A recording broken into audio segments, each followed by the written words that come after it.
another exciting evening of town meeting.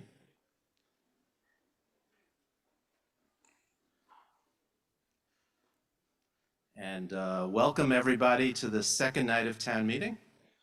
I thought last night went pretty good, so let's keep it up. So a few announcements. Back in May, I'm told that somebody lost a set of earbuds. So if you are the person who lost a set of earbuds and can identify the identifying characteristics of those earbuds, see Tiffany in the hall, and she's sitting at the table with the supplements. So, but she will quiz you and make sure that you are the owner. So some logistical stuff. There were some complaints last night about lighting, that folks couldn't see the speaker at the speaker podium. So tonight, I'm told some improvements were made. So hopefully it'll be a little better. We have some side lighting to hopefully help the TV cameras, because I'm told the stream and the cable transmission was grainy.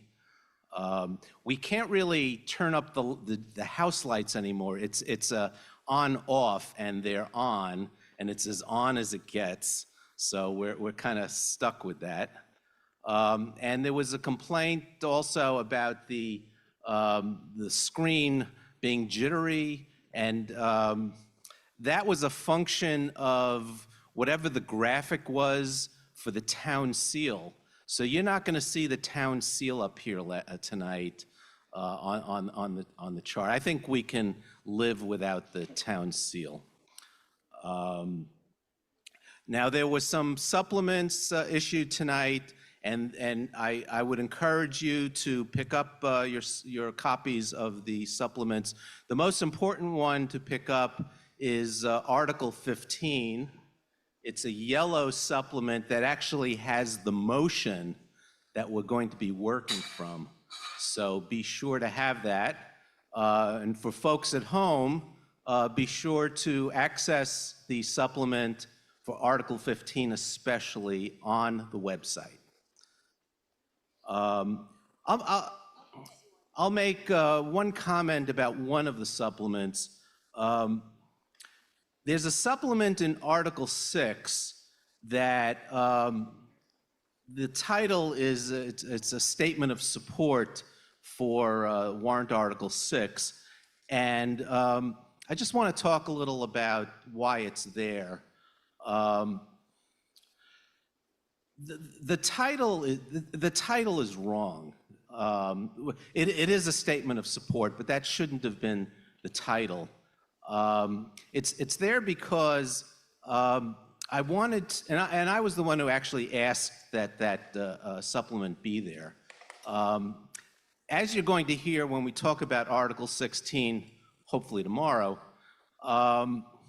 there's a question of whether or not Article 16 is legal, and town council is taking one position, and former town council is taking an opposite position. And I wanted folks to see both sides of the argument argued out, and that's what the statement of support is doing. So that's why it's there. We wouldn't normally put in one town meeting member's statement of support. That's what the speeches are for. That's what the town meeting listserv is for. But that's really, it's there so you can see the counter argument in full. I'll also say that the status spreadsheet that I set up as an experiment, it's updated, and I was able to update it during town meeting.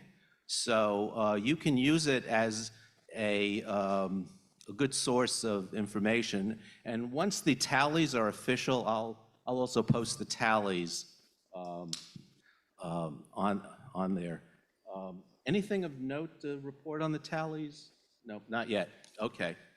Now, I teased you folks last night that I had some exciting news, and let me tell you what that exciting news is.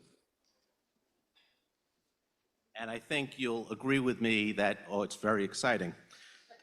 The book, what we use as kind of the Bible on how this is run is called Town Meeting Time.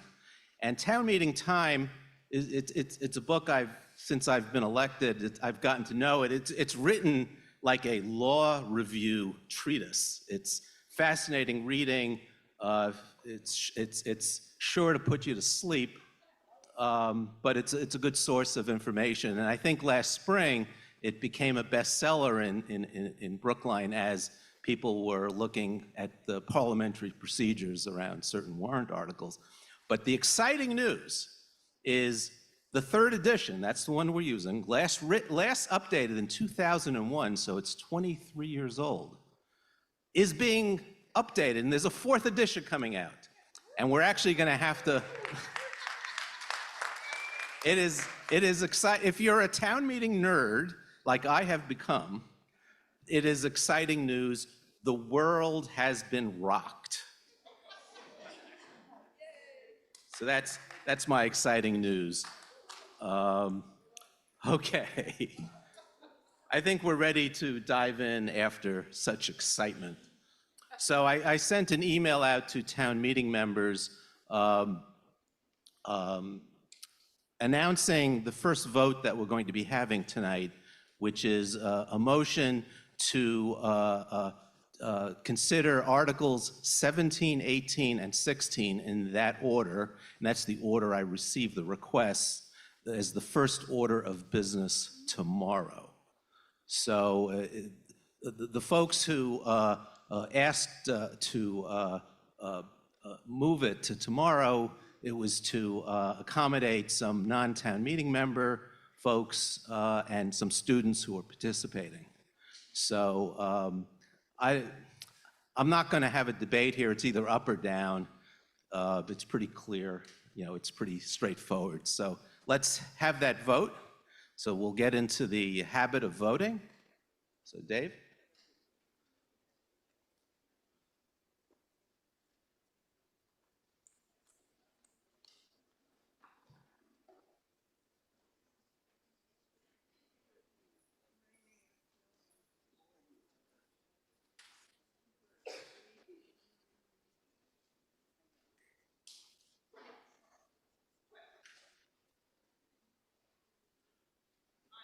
What happened to our timer?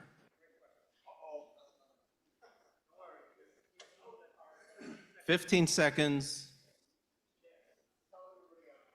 10, 9, 5, 4, 3, 2, 1.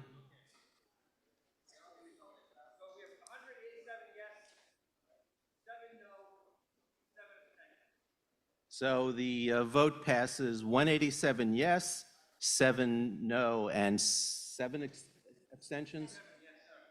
And we need to have that timer for our other votes. You have a little time, I think, to work it out. I think it's going to be a little while before we have another vote. Okay, so we're ready to go for the main event tonight. First article up is the main event, and that's Article 9. And Article 9 is a motion which allows 3 units to be, it converts 2 family zones to 3 family zones. And you're going to hear more about it. You're going to hear a lot about it.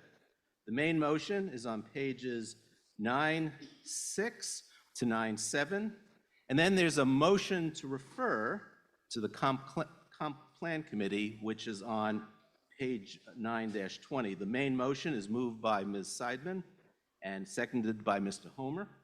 And the motion to refer is moved by Mr. Friedman and seconded by Mr. Sandman. So Ms. Seidman, you're first up, 7 minutes.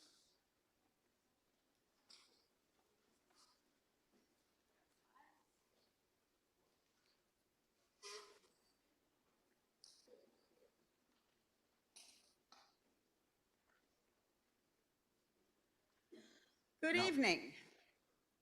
My name is Kathy Seidman, Town Meeting Member Precinct 2 and co-petitioner of Warrant Article 9. Next slide, please. As many of you know, Brookline and the greater Boston area has an acute housing shortage. We filed this warrant article because we believe Brookline has an important opportunity to add more median-sized homes near transit. Can you just a little closer to the mic? I'm sorry. Should I start over? As many of you know, Brookline and the greater Boston area has an acute housing shortage.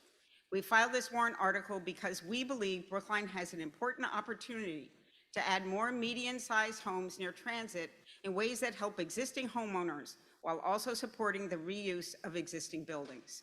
Next slide, please. Article 9 only changes the use tables to allow a third home to be built by right in our two-family districts. Other than that, nothing else changes.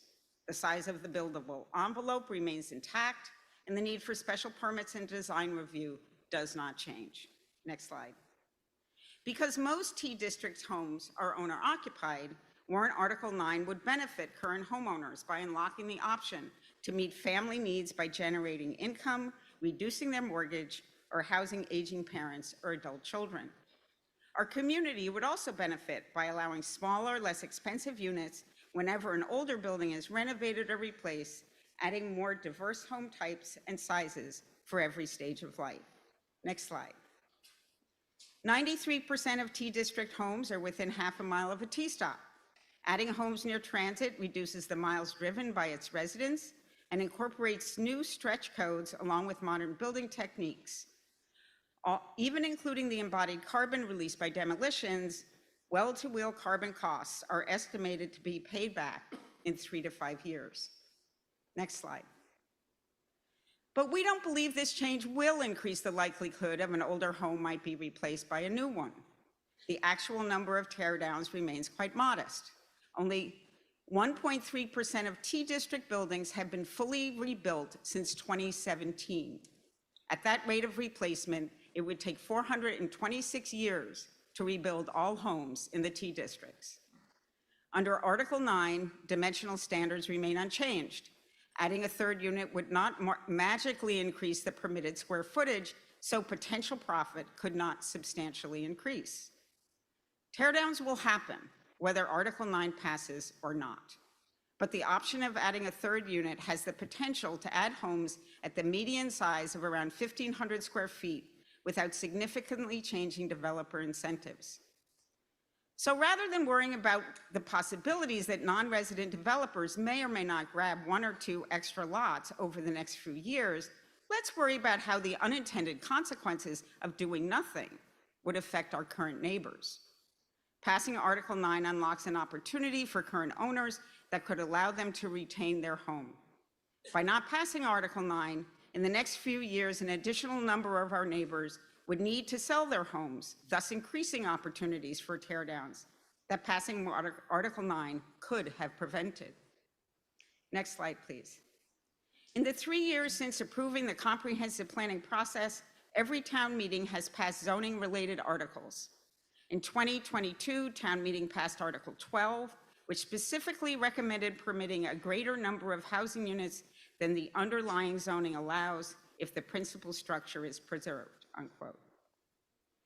Allowing additional units in T-Districts was again affirmed this year by the Select Board when they approved the Housing Production Plan. And a few weeks ago, after their public hearing, the Planning Board reaffirmed their previously established recommendation to add a third unit in T-Districts specifically because they understood that the new regulation in Article 13, passed in 2022, would permit a third unit by right only if the existing building was substantially preserved. Article 9 fulfills these already established policies. Next slide, please. All our T-Districts contain 2,131 parcels. But how many parcels would Article 9 actually impact? On this map of Brookline, the red areas show the 1,081 T-District lots eligible to be converted to 3 units by right, or about half of T-District parcels. Of those highlighted parcels, about 40% are protected by the T5NH standards, and 38% are already 2-unit condos, which are less likely to be redeveloped due to split ownership. You heard last night that Article 9 has not been properly vetted with each of these affected lot owners, especially when compared to the community engagement process that preceded the Harvard Street rezoning. But that rezoning accomplished something unique. It created 5 entirely new zoning districts using a new regulatory framework. In the past 50 years, no other Brookline zoning article has required such extensive vetting. In contrast, Article 9 is actually quite simple and quite ordinary. After 4 public hearings in front of 5 boards and committees, this article is now being debated by Brookline's town meeting members. Like every other zoning warrant article proposed in the 100 years since Brookline adopted zoning regulations, the simple change proposed in Article 9 will have been fully vetted by our town meeting legislative process. Next slide. So why should town meeting pass this warrant article now? Because our community and our country are in the midst of a housing crisis that is driving up housing costs, threatening our diversity, our vitality, and our economic competitiveness. As part of the greater Boston area, Brookline's economic and social strength requires creative, inventive people. When people can't afford to live here, they go elsewhere, taking their creativity, their innovations, and their incomes with them. Every day we fail to solve our housing crisis means every day we risk losing more of our economic strength. Like the climate crisis, no single action could possibly be enough to solve this housing crisis. We must simultaneously be aggressive and patient.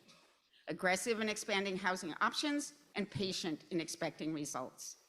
As town meeting members, we cannot allow our responsibility for solving our community's urgent housing crisis to be deferred for even 2 years and possibly much longer. The Comprehensive Planning Steering Committee will eventually reveal Brookline's vision for land use and should take the time we need to get full community buy-in. But the urgency of the need and the time required for zoning changes to translate into new housing requires town meeting to meet this moment and act now.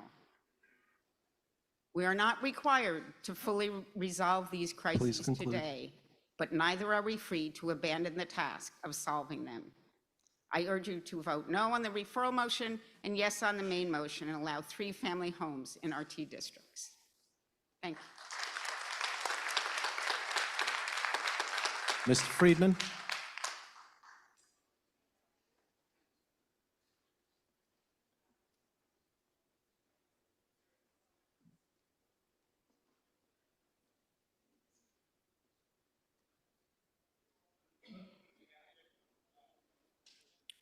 Harry Friedman, Town Meeting Member, Precinct 12, speaking for the Advisory Committee. The Advisory Committee, like the Select Board, concluded that the zoning changes proposed under this article have not been adequately studied, are not well understood, and perhaps most importantly, have arrived before town meeting without any formal community engagement process. Such a process would have informed our debate by incorporating the broader input of the residents of the affected districts, which span 13 of our 17 precincts. We have a ready opportunity to correct this oversight by referring the substance of Warrant Article 9 to the Comprehensive Plan Steering Committee, where it can be carefully and comprehensively considered in consultation with the residents most affected by these changes. A broad range of concerns indicating the real work that still needs to be done here was raised by the Advisory Committee as follows. 1, the AC is concerned that this new development incentive will result in a spike of tear-downs of 1 and 2 family homes in these districts. Town staff's own analysis showed that the difference between the size of the existing dwellings in the affected areas and the square footage they could build by right is about double, which could easily result in teardowns. The potential for a vast amount of new building by developers would be incentivized. 2, as also noted by staff, the AC shares the opinion that allowing a 3rd unit won't necessarily result in either smaller units or more affordable units. Staff presented data showing that the average unit size across the 9 2- and 3-family buildings that were constructed since 2000 in districts allowing 3-family buildings is 2,486 square feet. This appears to be what the market wants and is neither small nor affordable. 3, advisory heard that recent projects have shifted from teardowns to renovations/additions, with the suggestion that this is in response to the form-based parameters added to the T5 NH district zoning. Without those limits in other T districts, warrant Article 9 could lead to the sorts of big boxy projects that were the subject of the 2022 warrant articles passed by town meeting. Similar limited restrictions were proposed under warrant Article 7, but the AC and the Select Board majority determined that warrant Article 7 hadn't been adequately thought through, hence the recommendation to refer both articles for comprehensive consideration and action. 4, advisory reviewed a change of potential negative impacts of increased development in the T districts, including A, loss of open space to building additions and more parking, B, fiscal impact on town services, and C, erosion of our subsidized housing inventory percentage as a consequence of promoting additional housing development below the 4-unit threshold, which is where our 15% inclusionary zoning requirement kicks in. No data have been presented nor studies conducted on any of these issues, which again points to the good sense of an integrated approach as part of the comprehensive plan. We know the right way to make impactful changes like this, which is carefully with a full understanding of impacts and in close consultation with the residents who will be most effective. We have a forum and a framework to do this the right way. Town meeting voted for a comprehensive plan. A committee spent most of a year considering best practices and laying out the process, and the work is underway, starting last May and with the public kickoff last month. We should undertake the work, the dialogue, and the attention to detail that is available within the comprehensive planning process and not within the limited time frame of special town meeting. As with many zoning articles, my personal philosophy is hope for the best, expect the worst, and to minimize the worst by collecting data and planning as much as we can. This warrant article effectively eliminates all 2-family districts based on use, affecting about 1,100 properties, 1,100 parcels. That's a big deal. It could have a dramatic effect on our housing patterns. It doesn't need just more study, it needs study to begin with. Advocating for changes in the zoning code because they involve just a few words or anecdotal evidence of possible good outcomes is not a prudent way in which to enact zoning changes. The mere repetition of hoped-for benign results will not necessarily make them so. To paraphrase the old Scottish proverb, if wishes were horses, all men would ride. Passage of warrant Article 9 at this time without further study ignores the underlying reality of the real estate market in Brookline, as well as the ease of and appetite for developers making a buck. By a vote of 16-5 with 1 abstention, the AC recommends referral of the subject matter of warrant Article 9 to the Comprehensive Planning Steering Committee. If referral does not pass, please vote no action on the article. Thank you. Thank you. Mr. Hyken.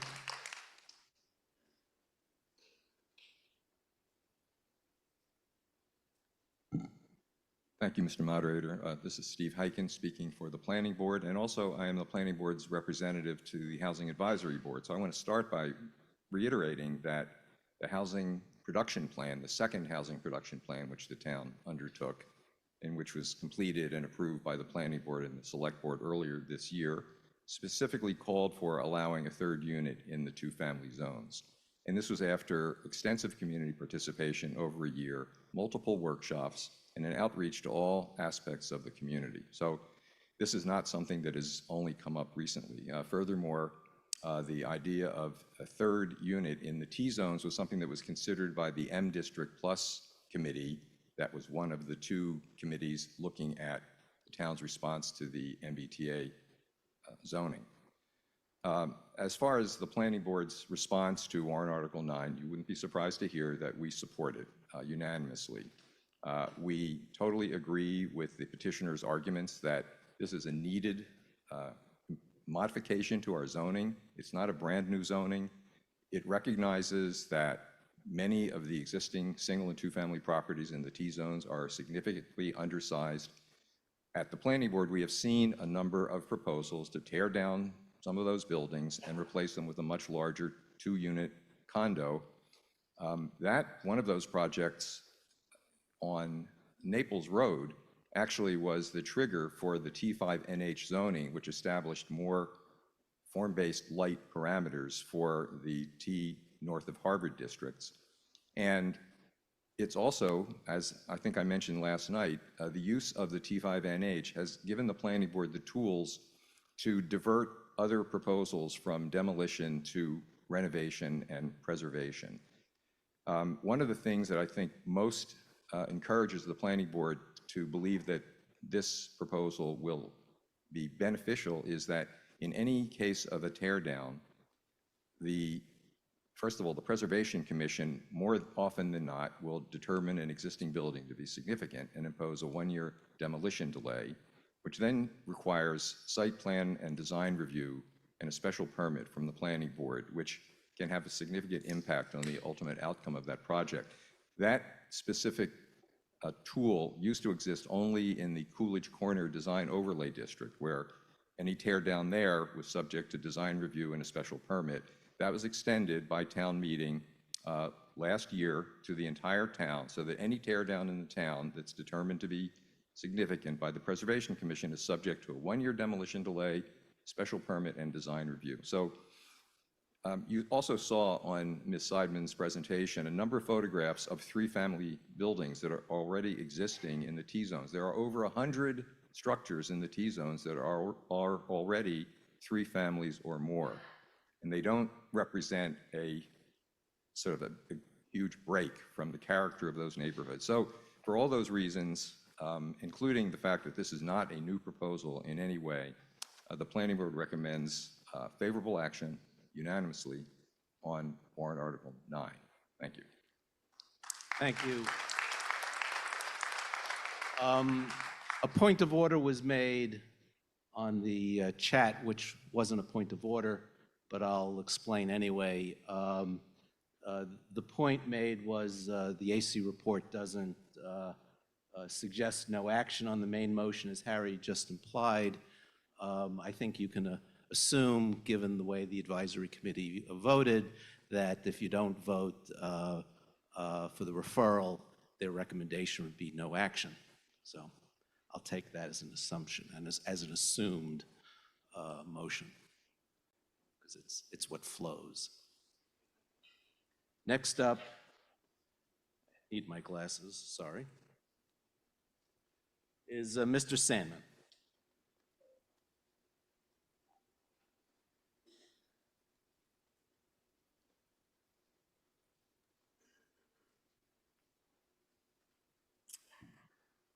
Thank you, Mr. Moderator. Mike Sandman speaking for unanimous Select Board.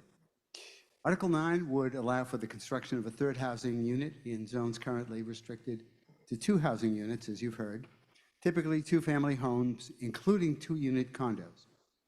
The additional housing unit might be carved out of the space in the existing units or created by finishing an attic or a basement or by completing an addition to the existing home, whether it's a rental or a condominium. The additional unit could be rented by the owners or sold as a condominium, something that could be very attractive to both owners of a 2-unit condo. The petitioners introduced Article 9, at least partly as a counterweight to Article 7, which they viewed as downzoning, and last night, of course, Article 7 was defeated. And so there is some question as to whether Article 9 is still required as a counterbalance. There are approximately 2,000 parcels in T districts, and as you've heard, there are 415 in the T-5 north of Harvard subdistrict. The petitioners expect that the zoning changes in Article 9 will result in an increase in the number of housing units by leading to additions and renovations and that these will be smaller and more affordable units. And of course, that's a very critical issue. If they don't lead to being smaller and more affordable units, we haven't gained anything. In fact, we've lost something. And as you've heard from Mr. Friedman, planning staff are not convinced that the change will result in the production of smaller units.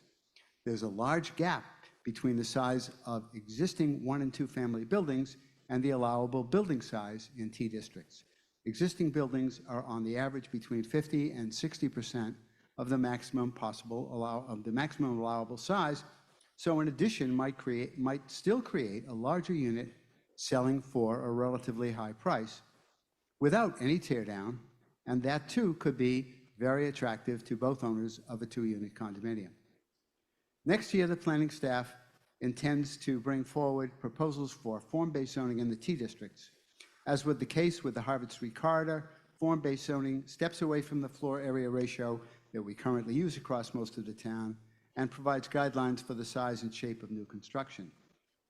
Given the planning department's concerns and the overlap between this proposal and changes that are currently being worked out by the planning department for the Tuxteth Perry Street neighborhood, the Select Board unanimously recommends that Article 9 be referred to the Comprehensive Plan Steering Committee, which will be able to consider the impact of a broad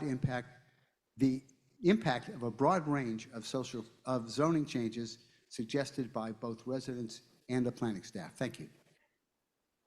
Thank you. Next up is Mr. Homer, and after Mr. Homer will be Mr. Warren. Oh, the emails were flying back and forth, so, okay.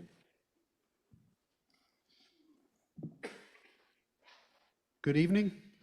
My name is Charlie Homer. I'm a town meeting member in Precinct 8, and I'm chair of the Advisory Council on Public Health, and I'm speaking on behalf of ACPH.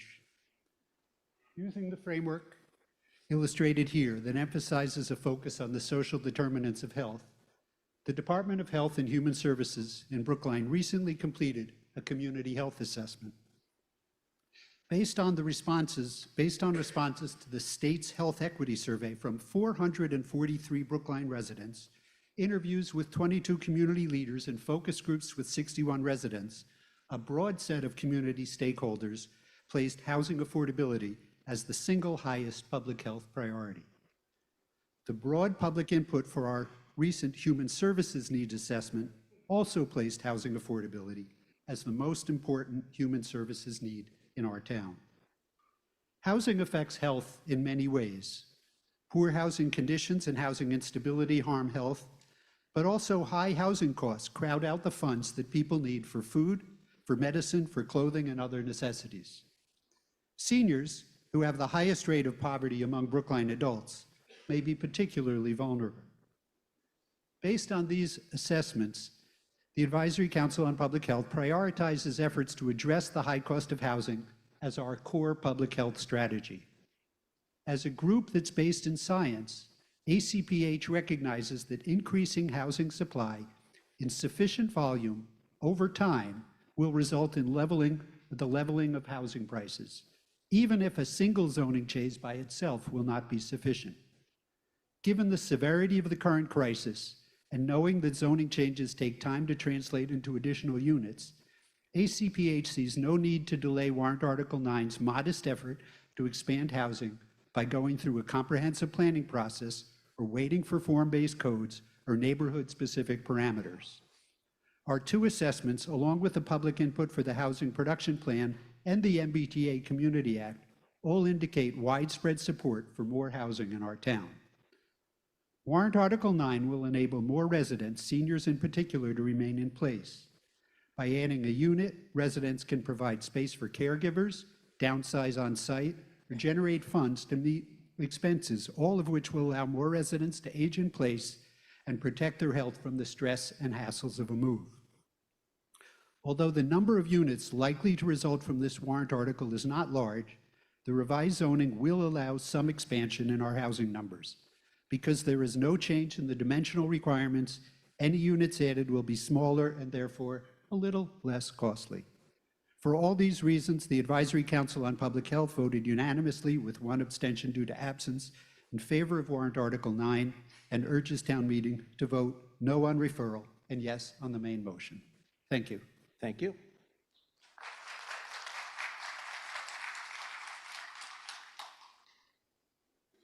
Mr. Green.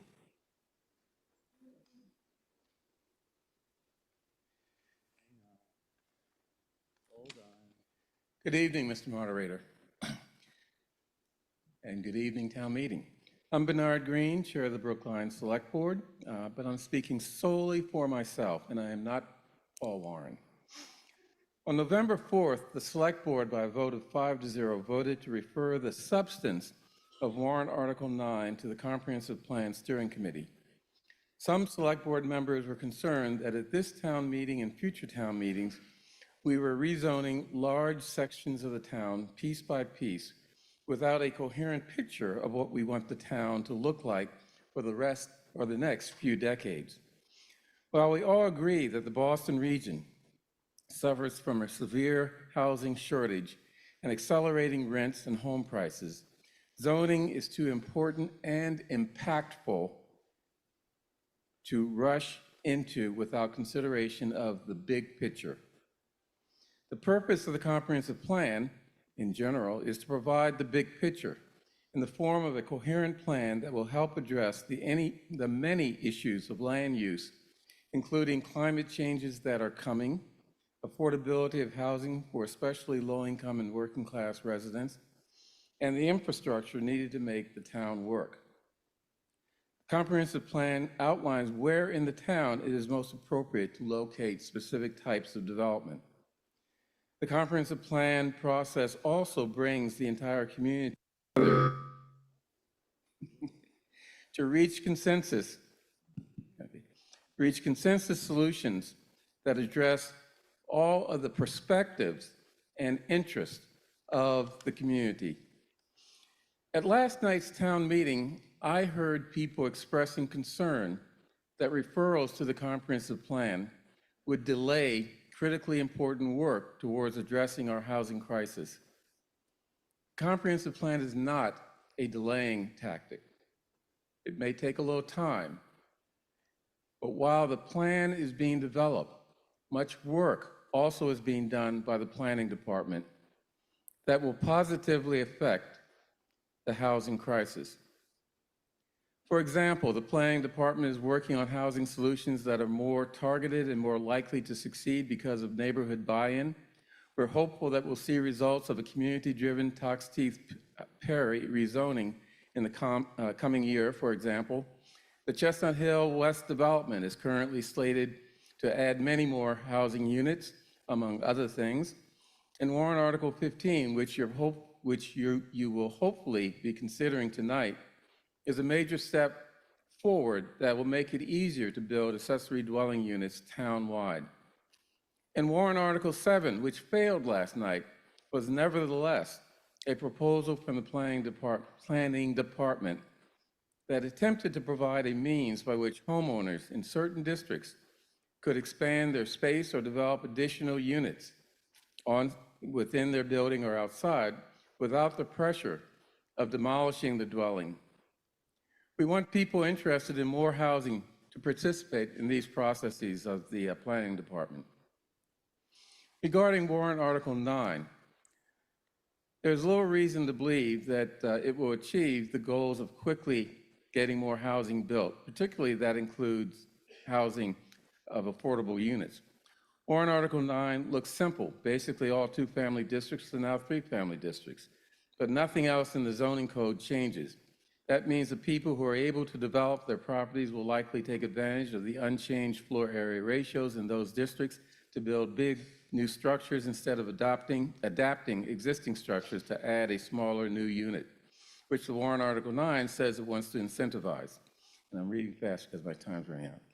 This is already happening in existing three-family districts. According to the planning department, of the 10 examples of redevelopment in three-family districts that they have tracked since 2017, 7 involved demolitions.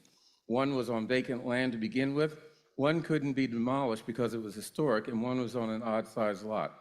Only 2 of the units that resulted from that work were below 1,400 square feet in size and were luxury units. This does not address affordability unless you believe that any type of housing that gets built is good because it leaves a vacancy elsewhere that can bring down overall prices. That argument works looking at the state or the region as a whole, but we are Brookline, a unique housing niche with an insatiable demand for high-cost housing. And in any event, not many new units will be built under Warrant Article 9. And running out of time, so let me conclude by saying Warrant Article 9 is a well-intentioned effort to confront the housing crisis, and it is very important to continue to present such ideas like Warrant Article 9, even if they are not perfect. The fact that they are scrutinized and may or may not be adopted should not deter you from presenting them. But it will not solve the problems. Warrant Article 9 will not solve the problems it has identified. So please join me in voting referral to the Comprehensive Plan Committee, which is the Select Board's position.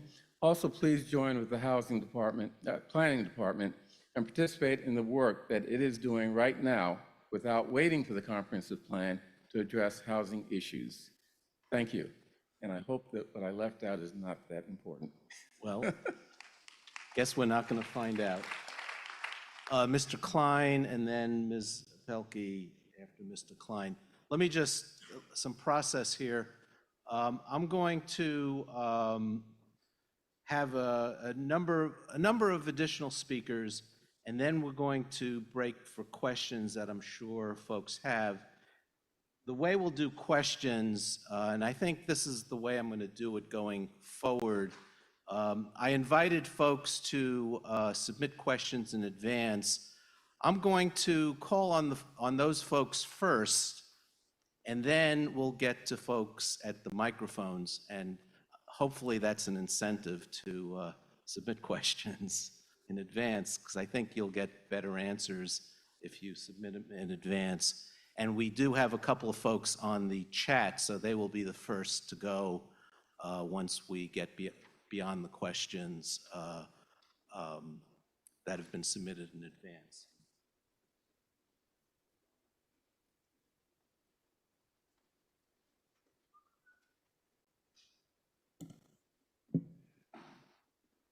Okay, Mr. Klein. Good evening. Thank you, Mr. Moderator. I'm Jonathan Klein again. I'm a town meeting member in Precinct 17, a co-petitioner of Warrant Article 9, and a member of the Housing Advisory Board, or the HAB. Today, I am speaking on behalf of the HAB, and I will reserve my personal remarks, if I have time left, for the end of my allotted time. And I'll let you know when my remarks turn personal.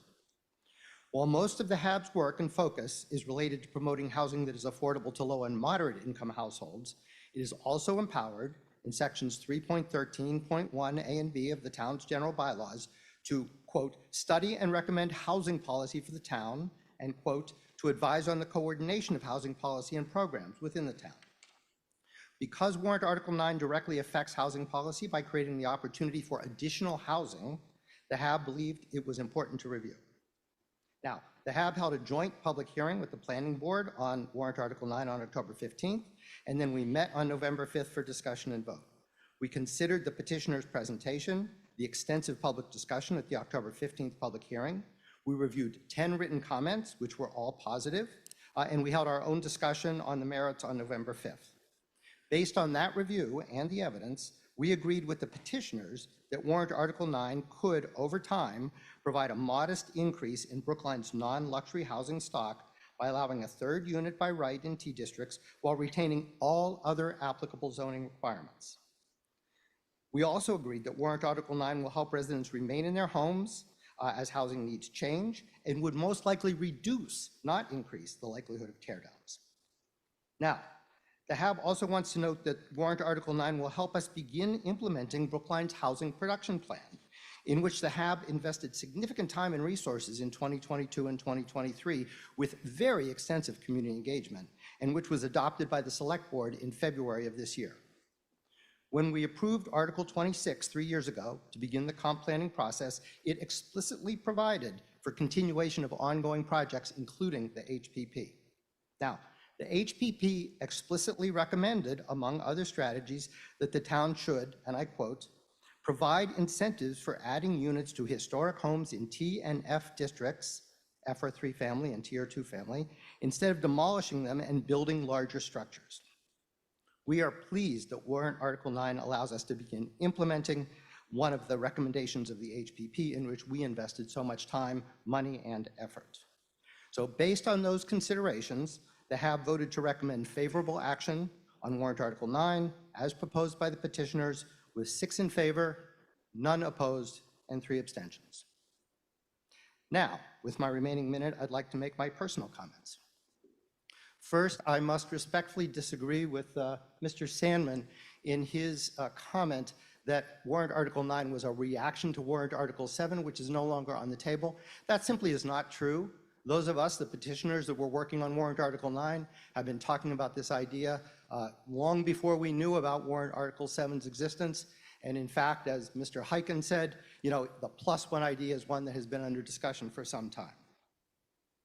I'd also like to remind you of my comments last night about referral of warrant Articles 7, 8, and 9, and they apply completely here. We believe this is an appropriate topic for town meeting to take up now and not defer to a comprehensive planning process, which may result in zoning changes in a year or 2 or 3 or 4, we don't know. The time to act on this is now. Most of you know that I've been a housing advocate my entire life. I worked with low and moderate income housing and with nonprofits doing that.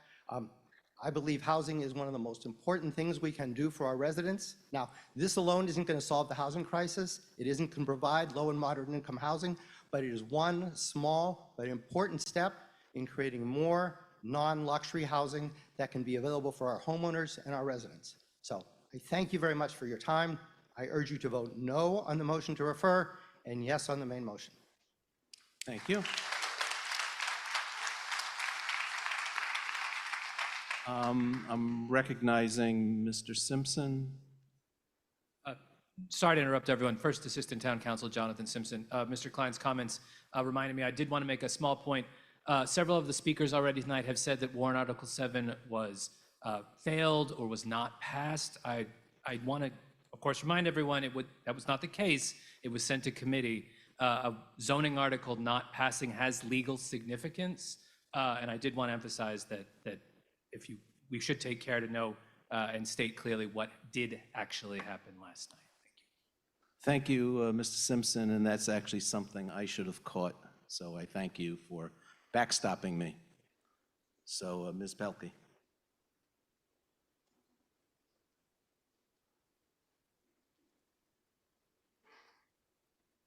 It is a bright light.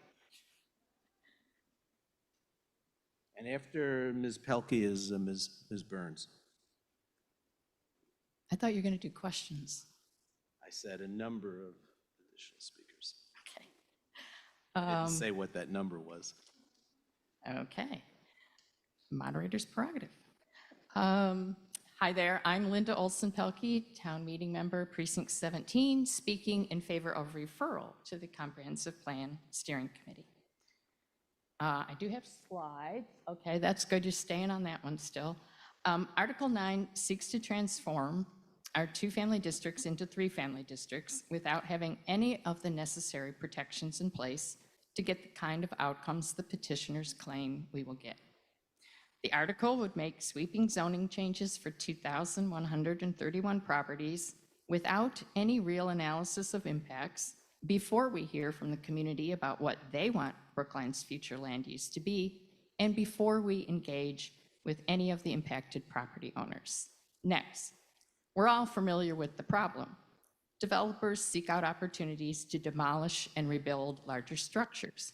Next, the new housing is more expensive. Next, the current renter has been displaced and the new structure is often out of scale. Next, so what did our planning staff say about the impacts of Article 9? They say that there's nothing in Article 9 that will create smaller units, and the existing built conditions, where there's a large disparity between the built and allowed square footage, already incentivizes demolitions. Adding a third unit increases profit, bringing more pressure for teardowns. Next. An advisory committee analysis shows that most of the structures in our two-family neighborhoods are significantly below the allowable square footage. Without better massing standards or other requirements, there is nothing in Article 9 that will ensure we won't get teardowns and replacement structures that are super expensive and out of scale. Next. Again, here is our planning staff telling us, this time in relation to Article 7, that unless we implement strict massing standards in our two-family districts, we are going to see more teardowns with out-of-scale boxes causing displacement and gentrification. Next.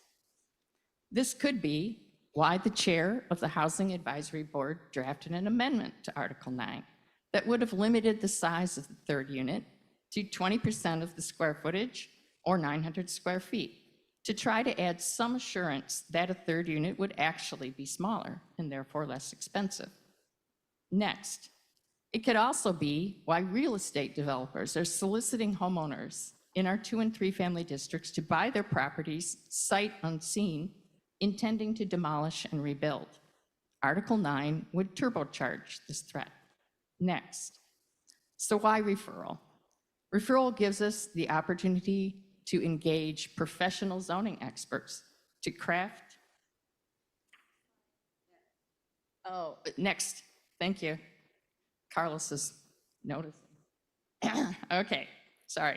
So why referral? Referral gives us the opportunity to engage professional zoning experts to craft zoning that reflects the community's vision and is effective at getting development outcomes that meet the multiple townwide goals that we have.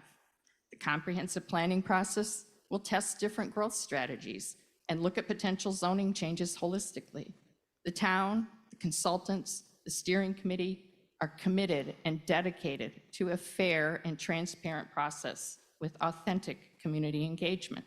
The voters, through the 2023 override, support the planning effort as well, putting their tax dollars where their ideas are. This past May, in improving the contract with agency, the Select Board made a commitment to the public to undertake a serious, transparent planning process. Building public trust requires listening and working together. Next, Brookline has done a lot to increase affordable and mixed-income housing. We passed a major upzoning of Harvard Street. Recently constructed 40Bs are being occupied, and more are on the way to the tune of almost 1,000 units. And Article 15, which we'll take up later, would add by right ADU provisions to over 8,000 parcels. Next, it's understandable that people want action to address affordability, but enacting zoning changes like Article 9 before we get the zoning right won't make housing less expensive. In fact, it will simply help the 1% make Brookline an even more expensive place to live. Please vote for referral. Thank you. Thank you. Ms. Burns, and up next will be Janice Kahn, and after Ms. Kahn, we'll go to questions. Hi, Tracy Burns, Precinct 8. I've lived in Beale Street in a 2-family house situated in a T5 zoning district. I've lived and rented in this home since 2008. I moved here when my children were in kindergarten and 4th grade, and they're now 21 and 26, which means I've rented in this house for 16 years. For many years, my landlords were in the upstairs unit, and my 2 children and I were in the downstairs unit. I've wanted to buy an affordable house in this neighborhood since I moved here. I'm firmly planted in this community. I'm a 2-term town meeting member, I'm the co-coordinator of Mothers Out Front, and I'm on the board of Biking Brookline, to name a few of my activities. I hope to stay in Brookline, and I would really like to become a homeowner in this town. My landlords purchased this 2-family house where I live in 1981 for $139,000. According to Zillow, it's worth $2.5 million now. That's a lot of money.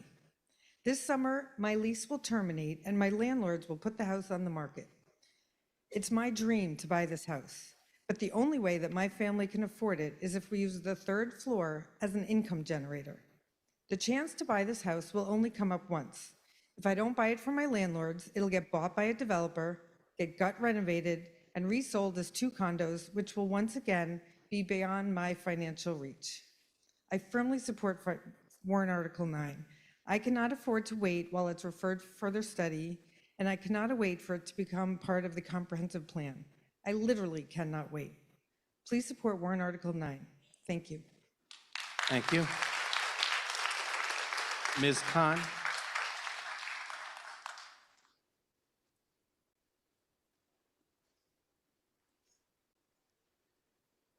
And then after Ms. Khan, Mr. Rodrejo will be available for question, then Mr. Szymanski. Thank you, Yes. Mr. Moderator. Janice Khan, Town Meeting Member from Precinct 15, speaking in opposition to warrant Article 9 and in favor of referral to the Comprehensive Plan Steering Committee. I serve on that committee. I also bring 25 years of experience thinking about and working on issues related to comprehensive planning in Brookline. Last evening demonstrated the importance of referral and taking a consistent and whole town approach to zoning. This legislative body referred warrant Article 7 and passed Article 8. Warrant Article 8 had no regulatory language to make it align with other critical concerns we have in this town, such as heat island and other climate impacts. And that's a problem. The very narrow vote on warrant Article 7 shows how subjective this way of doing zoning really is. The scattered approach to zoning that is happening in Brookline, I believe, is one cause of what we are all witnessing, unintentionally incentivizing the creation of luxury housing, the exact opposite of what we are hoping these and other similar articles will achieve. So I've brought some props. This is our current comprehensive plan. It was created about 20 years ago, and it was innovative for Brookline. It was designed to be a living document and not to sit on a shelf. It incorporated action plans, and it was created with input from consultant-facilitated focus groups held in different parts of town. So community engagement, not new in Brookline. This is 2 decades ago. Action plans addressed 9 areas, including affordable housing, natural resources, land use, economic development, and transportation. And the planning department has been using those action plans to guide and prioritize planning efforts during the past 2 decades. This is my copy of the Brookline zoning bylaws from 2013. And so I'm looking forward to the update because it is even more extensive 11 years later because town meeting passes zoning bylaws and amendments in a patchwork way every session. We need to, by all accounts, Brookline already has the most complex zoning bylaws in the Commonwealth. And that has been said by many planning directors already. We need to bring coherence to our zoning. Our bylaws should complement and strengthen each other to achieve the long-term goals for housing, economic development, green space, et cetera, that we want to see in Brookline. The community-based effort to write the comprehensive plan that will guide town planners for the next 20 years is underway. Let's work together to see this through. I urge town meeting members to refer warrant Article 9 to the Comprehensive Plan Steering Committee. Thank you very much. Thank you. Mr. Rodrejo. Thank you, Mr. Moderator. Carlos Hidrojo, Precinct 14. I had a question for probably the building commissioner. Today and on the TMA listserv, it has been suggested that converting large single-family or two-family homes in T districts to include additional units is a straightforward process. However, my understanding is that changing one or two-family home to a three-family home is more complex as it triggers a more stringent international building code rather than the simpler residential code. This may require an architect's stamped drawings, sprinklers, additional means of egress, and potentially even an elevator. Could the building commissioner, Dan Bennett, could he provide more clarity on this process? Thank you. And Mr. Bennett is remote.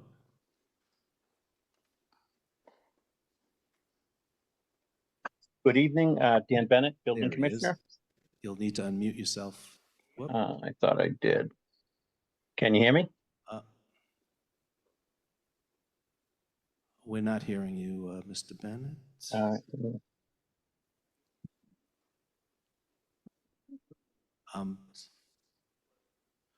Okay. Dan Bennett, Building Commissioner, is that Yeah. better? Yes or no? Yes. we Okay, got it. thank you. So in regards to town meeting members' question, he did give me some advance notice of this. So when you do go from a 2-family to a 3-family, you are going from the IRC to the IBC, which is the 1 or 2-family code, the commercial building code.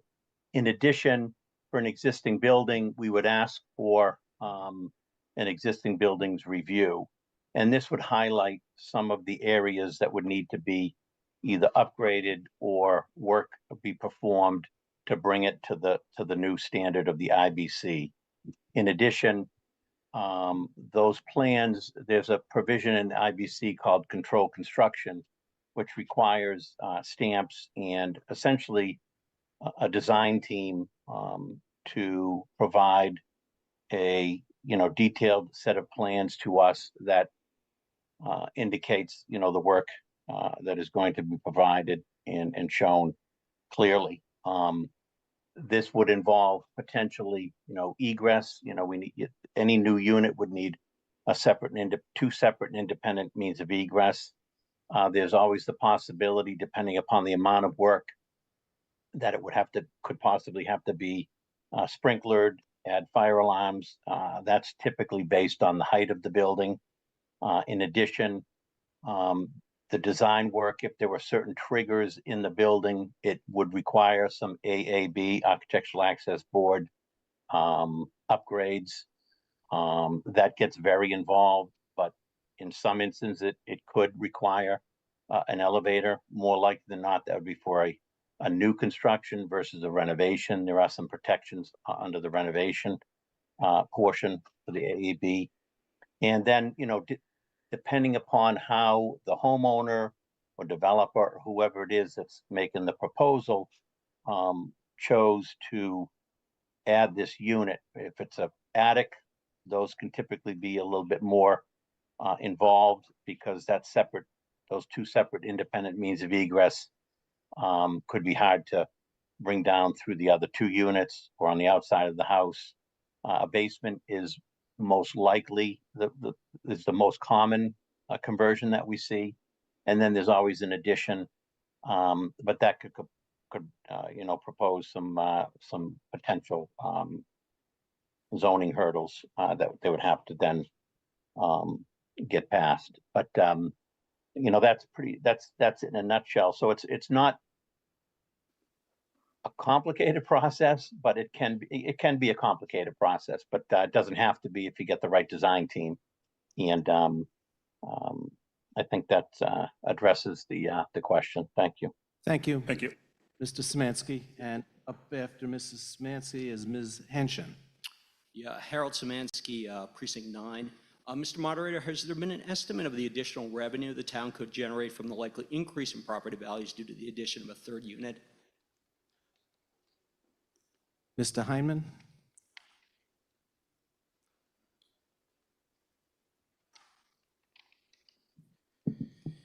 Thank you, Mr. Moderator. Lincoln Heineman, the town's Director of Finance. Good evening. So we in the Finance Department don't really feel comfortable giving an overall picture as to the increase because I think there's a variety of factors. We don't know how successful or not this proposed zoning change would be in actually producing the changes it seeks. The analysis that we were able to do it really creates a 2-part answer based on the history of what has happened recently. So it's a pretty limited data set, but in the recent years, we looked at the data set of 2-family homes that were going to three units. And in that case, over the last several years, again, amongst that pretty limited data set, the when the value is adjusted for market adjustments that would be happening otherwise in the market, that resulted in an average of 214% increase in value from the time that the two-family was valued in a particular fiscal year to the time a few fiscal years later when in that case, the major renovation or a tear down and complete rebuilding was complete. So again, that's that part of that answer. If alternatively, one would want to say that this bylaw would not create, in those instances where the additional unit would not be an increase in square footage, the town values 2- and 3-family homes based on the cost method. So if square footage is not going up and there is no significant renovation going on, there would be no significant increase in value outside that market adjustment, because it's not based on rents, it's based on the square footage and the value of construction. So hopefully that answers the question. You know, I'm a Brookline High School graduate, so I understood everything 100% perfectly. But I'm going to grab onto a couple numbers here. And one was that 214%. And does that imply that actually tax revenue from these individual properties went up more than double? Adjusted for the market adjustment, yes. And we did not look at, for example, if the residential exemption changed, right? So the residential exemption is the other piece of that. But yes, all things being equal in this small subset, correct. Thank you, Mr. Szymanski. There's a lot of uncertainty in all that, and a lot of assumptions, and whether or not there's new growth and whatever. Okay, Ms. Henshin? And after Ms. Henshin is Mr. Toffel. Good evening. I have a question for Kara from the Planning Department. So I understand there's a concern that this warrant article might lead to tear downs and complete rebuilds of existing structures. And I'm wondering if Kara can please share with us the data about the demolitions that are currently occurring in the T districts overall. And I saw today on the town meeting list, there was a question about the decade of construction by which these tear downs are occurring. And why don't you tell us who you are? Sorry. Catherine Henshin, town meeting member, precinct 17. Thank you, Catherine. My name is Kara Bruton. I'm the Director of Planning. I'm going to answer one part of the question, then ask you to repeat the second part. So in our two-family districts currently, you might have heard through the grapevine or directly from Michael Rubenstein that he's guessing about 3 or 4 tear downs a year. We've been working a lot back and forth together to make sure we're looking at the same data in different ways, sometimes different data in the same ways. And based on like a year earlier, I'm thinking that number might be less than 5, so pretty close, right? Something like less than 5 in our T districts. Your second question was about the email that I sent around today about demolitions. The email that I sent today was based on the tax assessor's data of when units were built, and the spot checking that I did, looking at permits that we have, subdivisions, Google Maps, for the 2 units and up, were clearly demolitions that happened just prior. So if the unit was 2015, the demo was in the 6 months, 12 months just prior. So approximately 5 per year is what your data suggests. Of what's happening now without any zoning changes, that's just reflecting past activity. Great, thank you. And there too, there's lots of assumptions and lots of uncertainty. Mr. Toffel. And after Mr. Toffel, I have 3 questions from remote, and then we'll go to the microphones. Good evening, Mr. Moderator. Mike Toffel, Precinct 8.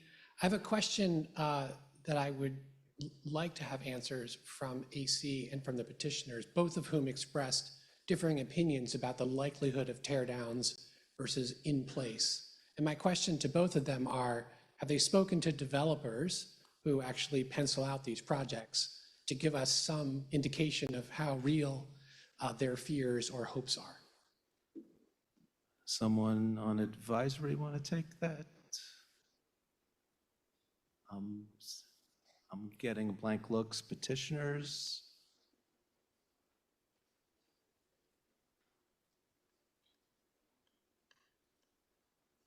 Or does anyone else want to, that's gone through the process other than the petitioners? Mr. Klein, why don't you? Jonathan Klein, Town Meeting Member, Precinct 17, one of the co-petitioners. I did speak to a developer, a well-known developer that is working on 5 or 6 projects around Brookline right now, and asked him that specific question about whether the ability in a situation where there was a house that he thought could or should be replaced, the ability to build a 3-family unit as opposed to a 2-family unit in the same square footage would affect his calculation of whether to tear down and replace or not, and he said no. He said that the calculation of the extra revenue from a 3rd unit was offset in many cases by the extra cost of a 3rd unit, including the costs of the things that the building commissioner spoke to that apply to a 3-unit building, and that as well as additional kitchens and baths. So while there were many calculations about that, he also despaired how hard it was to do that in Brookline because of all the challenges of building here.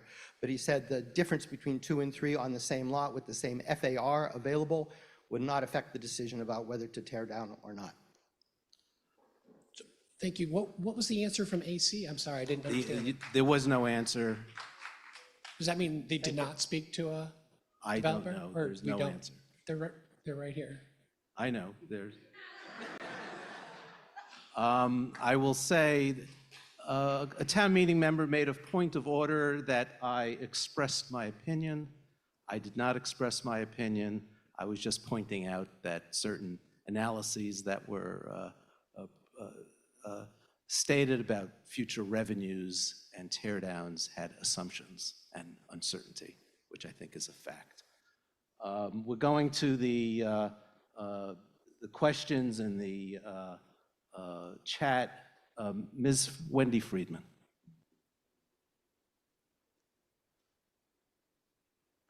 Hi, Wendy Friedman, Precinct 5. I have a very easy but ignorant question. Just in terms of the process, there's been all of this talk about referring to the comprehensive plan task force or committee. And if these articles are passed, if this article is passed, does that preclude the committee from reviewing this zoning? Does it sort of take it out of their purview, or are they still able to do what they're asking to do now? Someone, Mr. Warren, or someone else, or Ms. Bruton? Hi, Wendy. Nice to see you virtually. Again, Kara Bruton, Director of Planning. You can't talk again, Janice? Sorry. So,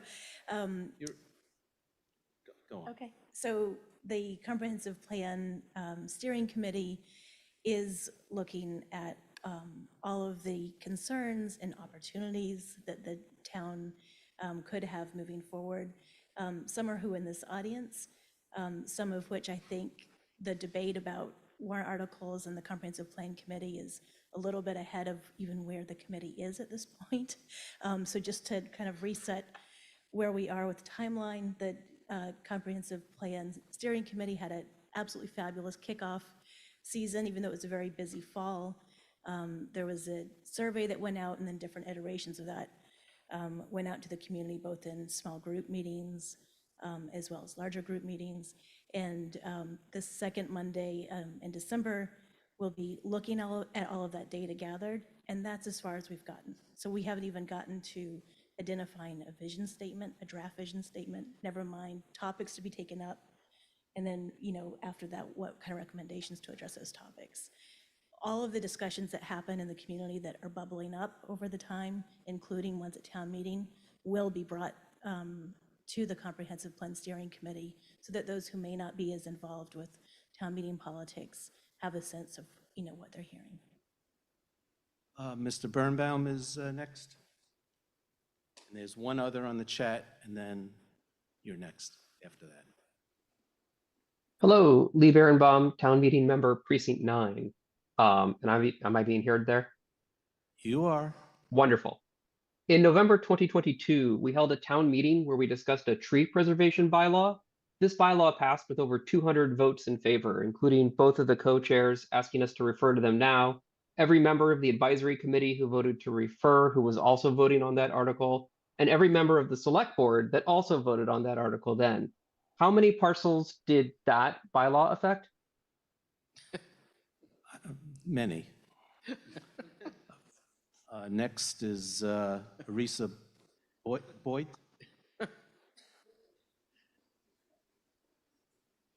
Good evening. My name is Arisa Boyd, town meeting member, precinct 15. I'm also a preservation commissioner, but I'm speaking just as myself. My question is, there was a referral earlier to the Preservation Commission and how that process is already in place to make sure that things are not the processes are put in place. I think that my question, since the Preservation Commission is not allowed to see who the applicant is or what is going to be built, how exactly the petitioners are envisioning the Preservation Commission actually would have any ability to protect the properties if this was not referred to, we don't make the recommendation for referral, because what it basically would do, I believe, is bypass a lot of that. And so because we have a lot of demolition issues every month. Every month we look at them. Yeah, I think we've lost you. The question was about a preservation commission. We haven't referred anything to the Preservation Commission. We've referred to the comp plan committee, so I don't. No, there was a comment earlier. One of the speakers spoke to the Preservation Commission being already in place to take care of many of the concerns. Okay, Mr. Eichen is going to speak. Steve Heiken from the Planning Board. I think it was me that made a reference to when there is a structure for which demolition is proposed, the Preservation Commission initially determines whether or not that structure is significant. And if so, it can then impose a one-year demolition delay. During that period of time, the petitioner can work with the Preservation Commission to come up with an alternative plan to demolition.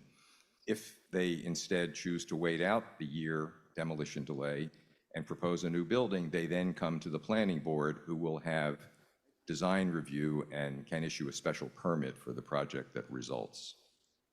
Okay. Does that answer your question? Yes, sir. Sir. Good evening, Mr. Moderator. Tommy Rankus, Town Meeting Member Precinct 13. This is a question for Mr. Bennett, just seeking some clarification about points of egress for new units. I apologize if this is obvious, but just to clarify, any points of egress that require stairwells, those stairwells could be consolidated with stairwells for other units, as you see in any other type of apartment building or multi-family home. Is that correct? Mr. Bennett? Good evening, Dan Bennett, Building Commissioner. Can you hear me? Yes. Yes, those stairwells can be combined with existing stairwells, but one of the issues that happens with an existing 1, 2, or 3 family is they try to create an egress through one of the units, which is something that they cannot do. So they could certainly tie into the existing means of egress, front and rear stairway if they exist, or create one on the exterior, or do an internal redesign and capture them all inside the building. Thank you, Mr. Bennett. Thank you. Mr. Englander? Yes. Good evening, Scott Englander, Precinct 6. A questioner, a few questioners ago, referred to a question that I had posed to Ms. Bruton on the list this afternoon, which I have realized was phrased terribly. So I want to make it clear, because I truly am interested in the answer. There were a number of demolitions that were referred to over a period of years. I think the number was 87. It's not clear whether that was full or partial. My question should have been, of the 80s, of the demolitions among those that were full demolitions, in what decade were the buildings that were demolished constructed? And how do those fall out? Roughly, are these buildings that were built in the 60s or in the 1890s? Or I'm trying to get a sense of the nature of the buildings that we're seeing be demolished. Right. Thank you. Do you have a sense of that? I'm willing to anecdotally say they range greatly from the 20s, saw some from the 50s and 60s, especially in South Brookline. There might have been one from the 70s or 80s, but it's a range like that. Thank you. I have a motion to call the question, which I'm not going to take yet. So let's have a few more questions. Mr. Rourke, you've been patient. I've been a town meeting member for over 20 years. I've seen the same show a lot. They try to present it as different and new and so forth. It's not. It's about greed, making money, right? Architects. And your question? Yeah. Who has been to one of these meetings where somebody has made a proposal to subdivide a property? Anybody? You've never seen them? I'm going to take that as a rhetorical question. And state your name for the record. Jim Rourke, Precinct 15. Okay. Mr. Hyken, how many times has No, we don't do that. No. All right, here's Ask my your question. Ask your question. Has anybody seen one of these proposals? No. Has anybody been called at home by somebody who doesn't really identify themselves and asked what we think about this proposal? No. I had no idea who this person was, and I still don't. Okay. Thank you. In my experience, if they want you to do it right away, right, that's a bad thing. Okay. Thank you. Thank you. Ms. Roberts? Thank you, Mr. Moderator. Susie Roberts, Precinct 17. Just a couple of clarifications, too. I know we've gotten some numbers about demolitions in recent years. Let's not forget that we've been in a demolition delay for the past couple of years, and that in the fall of 2023, there was this suite of articles. I sponsored one of those articles, co-sponsored, and that has been imposed. So the demos are going to be less. What I will tell you, and my question is, has anybody on the petitioner's side walked down Green Street lately? Green Street is in Coolidge Corner. I live on Green Street. There are, in case you haven't noticed and haven't walked down there, this is what's going to happen when you add a unit in a zone where there is an FAR of 1, and we're talking about reasonably, small lots of 9,000 square feet, like mine, and I am one of 5 houses on Green Street. 2 of the 5 currently have been demolished, approved by the planning board. Even with design review, those 2 that are currently being built now, and a 3rd one is in the pipeline, and the planning board is going to hear about that one on December 5th. That means 3 out of the 5 houses, I'm number 4. 1 house was done way back in 2012 already. Of those 3, a 3rd unit was added to each two-family house that was demolished. Those demolitions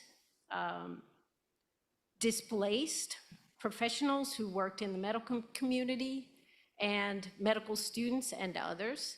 And those units that are being marketed are on the market as of April, and in the spring, the one at 55 Green Street, those units are going for $3.9 million. I don't know what the ones next door to me will go to, 63, 65. I have tried my best to keep the kinds of houses that we have now, which do serve middle-class and working-class people in Brookline, to remain. But what's going to happen here, again, I ask you, if you've gone down Green Street, this is what's going to happen, and that developers will come in, they will add the unit, they will do the greater FAR than what's there, and I think we've already heard that the planning You've asked your board. question. One more, I just want to finish my sentence. We've heard that the planning board has already identified what's there as being underused. So the lots will be used more extensively than they are as existing. So I would urge that we have referrals so that this can be looked at completely. Thank you. You've described a situation, and whether or not a particular person has walked down Green Street, I think is irrelevant. You made your point. It's not irrelevant, but you've made your point. May I make a point of privilege? Very briefly, I live on Green Street across the street. I am a petitioner. So the question was, is there a petitioner who lives on Green Street? In fact, I am. Okay. Thank you. That was. And that was an appropriate point of privilege. I'm still trying to answer Mike Toffel's question. Oh, okay, okay. Speak up. Okay, my name's Linda Olson-Pelkey. I am on the Land Use, Zoning, and Sustainability Subcommittee of the AC. And we did not speak directly to developers, but the reason that we are assuming demolition is twofold. One, the problem with the FAR. You're hearing about it over and over. The buildings that are there are half the size of what they're allowed to build already. So then to reach that full FAR, if it's a 10,000 square foot lot and you're at half, you get 5,000 more square feet. So to rebuild at 10,000 square feet, that's 3,000 square feet units. It's just the way that it is. The third unit will add an incentive, and the disparity in the FAR is what is incentivizing the demolitions. And all this talk about how many demolitions happened in the past. Well, we had COVID, we had the demolition delay that lasted for 2 years, and we really can't, like the financial analysts say, past performance cannot predict the future. And here we are incentivizing the zoning. So we had every good reason from our staff, from the internal analysis that we did about the size of the homes and the allowable FAR, to conclude that that was a huge incentive for demolition. I hope that answers the question. Mr. Van Scoyac. Thank you very much, John Van Scoyac from the Select Board. This is a question for the petitioner or petitioners. It's my understanding that there are a certain number of single-family houses in the districts under consideration here. And in that event, and in the event that a developer were to purchase one of the single-family houses, the question is, would that developer then have the potential to develop a second unit, a third unit, and then if the site also qualifies for an ADU, a fourth unit? So are we looking at situations where potentially a developer that purchases a single-family house could end up having a development with 4 units where there is now 1? I think that's a question more for staff than for petitioners. It's fine with me, whoever could answer it.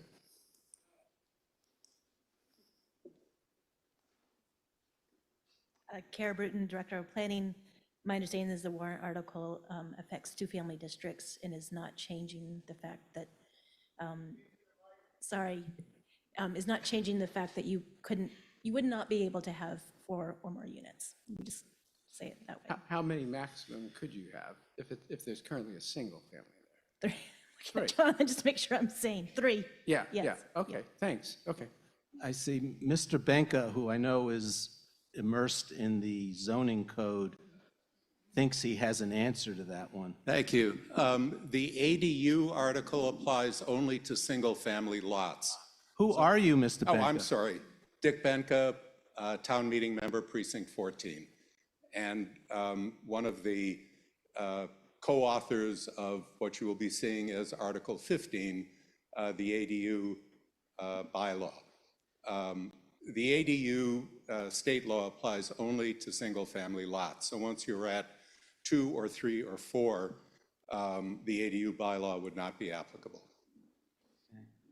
I have been deluged with motions to call the question. So I see there's a number of people at the mics, and I have a whole lot of people who've signed up. So I guess we have to ask ourselves, have we heard the arguments,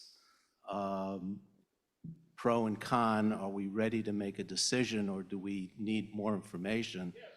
So I'm going to take the motion to call, and I'll read the list of folks who have signed up. So pro, we have Mr. Schiffman, Mr. Rubenstein, Mr. Dempsey, Ms. Cavell, Mr. Lebovitz, Mr. Ladd, Ms. Wu, Ms. Malloy, Ms. Zimmerman, Mr. Sainer, Ms. Hashin, Ms. Malloy. Oh, I listed Ms. Malloy twice, so she doesn't get 2 shots. Sarah Kitterman, Bob Miller, Bitsy Perlman, Mr. Szymanski, Mr. Abbott, Mr. Hebert, Mr. Flint, Ms. Schatz, Andy Fisher, Mr. Fisher. On the other side, we have Ms. Albuquerque, Mr. Gordon, Carol Gladstone, and John Harris. There are some folks at the microphone. I see Mr. Warren, Ms. Perla, Mr. Ananian, Ms. Albuquerque. Is that Mr. Benson? Mr. Ladd, okay. And is that Mr. Hebert? Yes. Okay. Mr. Moderator, I do have a point of order. Yeah. And I'm sorry for the interruption. I'm a little confused. This happens from time to time with me.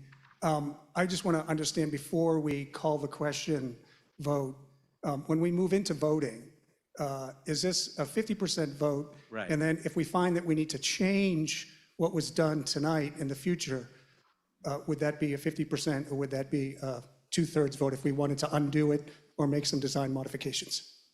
That's not a point of order, but I'll take it as such because it is an important question when we get to a vote.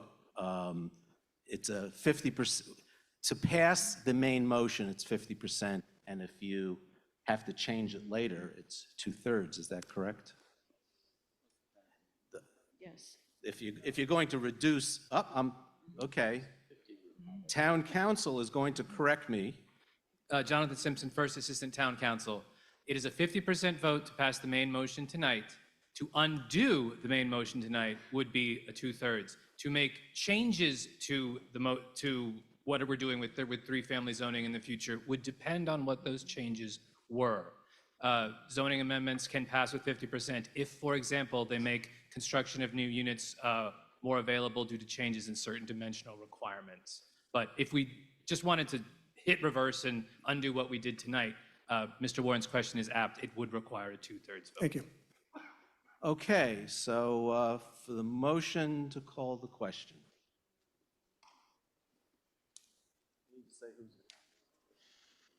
Oh, I'm told Arissa Boyd is again on the comment list, but I'll note that we don't allow a second bite at the apple until everyone else has spoken.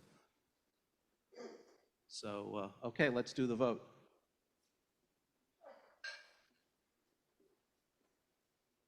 This is a 2/3 vote, and the remainder of the votes under this warrant article will be a majority.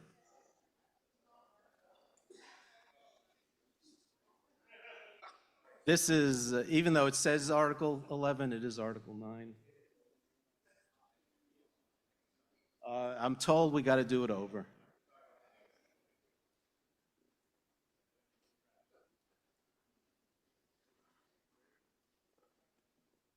Drop the vote.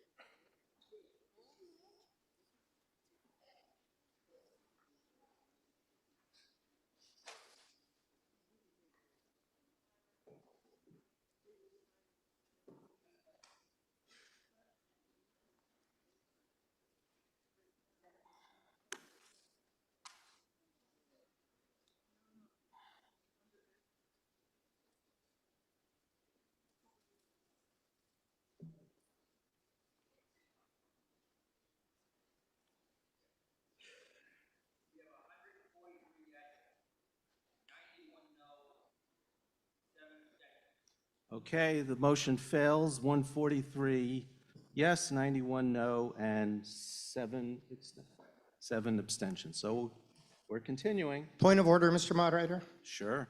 You've been taking a lot of questions, many of which are statements, and they are preceding people that signed up in advance and are waiting to make their statements. You're And absolutely right.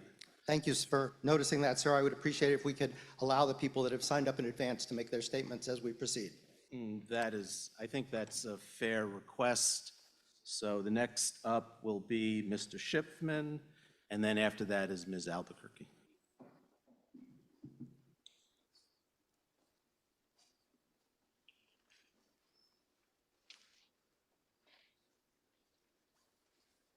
Thank you, Mr. Moderator. Gary Schiffman, Town Meeting Member, Precinct 9.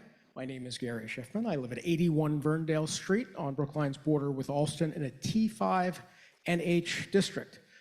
My wife, Marion, and I are about to purchase half of the two-family house we live in right now. Her brother Carl will buy the other half, which the 5 siblings inherited last year when their mother died.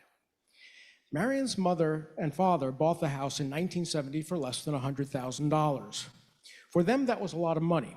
Mom worked as a seamstress and Dad was a line cook in a Chinese restaurant. Other families like theirs lived on Verndale Street then, working-class families who could manage a mortgage and taxes by renting out the second unit and scrimping and saving. Marion returned to her childhood home on Verndale Street in 2002 when our family relocated from California. That, it turns out, was always the plan. Grandma and Grandpa, Popo and Gong to my kids, walked our children home from FRR, then Devo, every day after school. In turn, Marion and Carl, who lived upstairs with his parents, looked after the parents as they aged. That was the parents' plan, and it worked. Article 9 allows us to do what Marion's parents did. It helps us pay the bills and to age in place with the help of our children by means of a legal apartment on our 3rd floor. My older daughter, 28, works at Tufts and is married to a lawyer. They currently rent a small 1-bedroom apartment in Lynn. My younger daughter, 24, rents an apartment with 3 roommates in Somerville. Either of them will make an excellent tenant. They already know the deal, having seen it growing up. The old folks help you for as long as they can, and then you help them. In the end, you're left with a pretty nice place to live. My wife and I, both educators, have earned far more money than Marion's parents ever did, but we could never become homeowners in Brookline without their prescience and good fortune. Condos and two-family houses on Verndale Street now sell for over $2 million. We couldn't afford that, and our children can't either. Article 9 allows us to renovate our homes so that we can age in place. We could, if we wanted, sell out and be replaced by much wealthier people who I'm sure would enjoy living in their renovated house. But that's not what we want. We want to stay. Warrant Article 9 will make that possible for us and for others like us who still reside for now in Brookline. Thank you very much. Ms. Albuquerque. And up after Ms. Albuquerque is Mr. Rubenstein.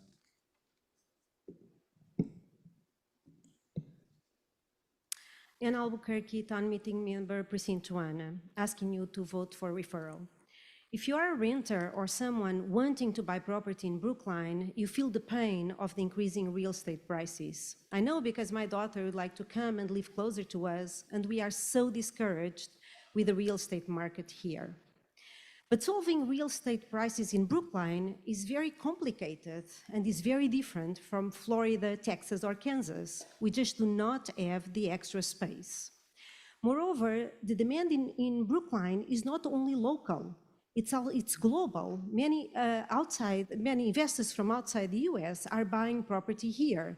So increasing the supply is not necessarily leading to lower prices. What makes attractive Brookline, the parks, trees, good schools, can be destroyed by an unplanned increase in density. I don't think we want piecemeal changes to zoning laws. And the large majority of town meeting was in favor of doing the comprehensive plan just a few years ago.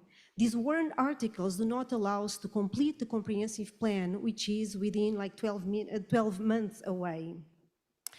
So warrant Article 9 proposes upzoning of more than 2,000 parcels from 2 to 3 units, and there are several concerns with this proposal. First, potential impacts.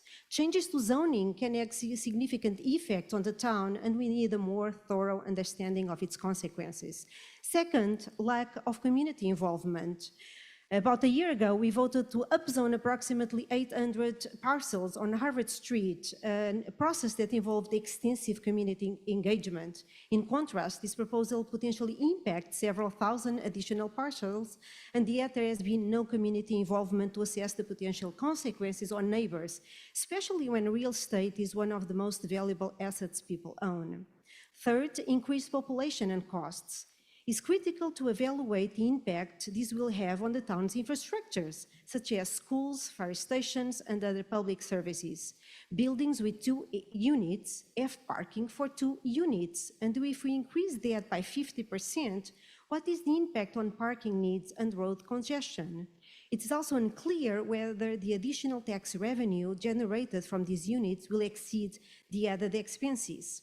Fourth, environmental concerns. The proposed upzoning would incentivize developers to tear down existing buildings, and as converting 2 units to 3 units becomes more profitable. Such demolitions have serious negative consequences for the environment. Fifth, affordability issues. Lastly, and most importantly, there is no guarantee that these new units will be affordable. In fact, this proposal could lead to reduced affordability.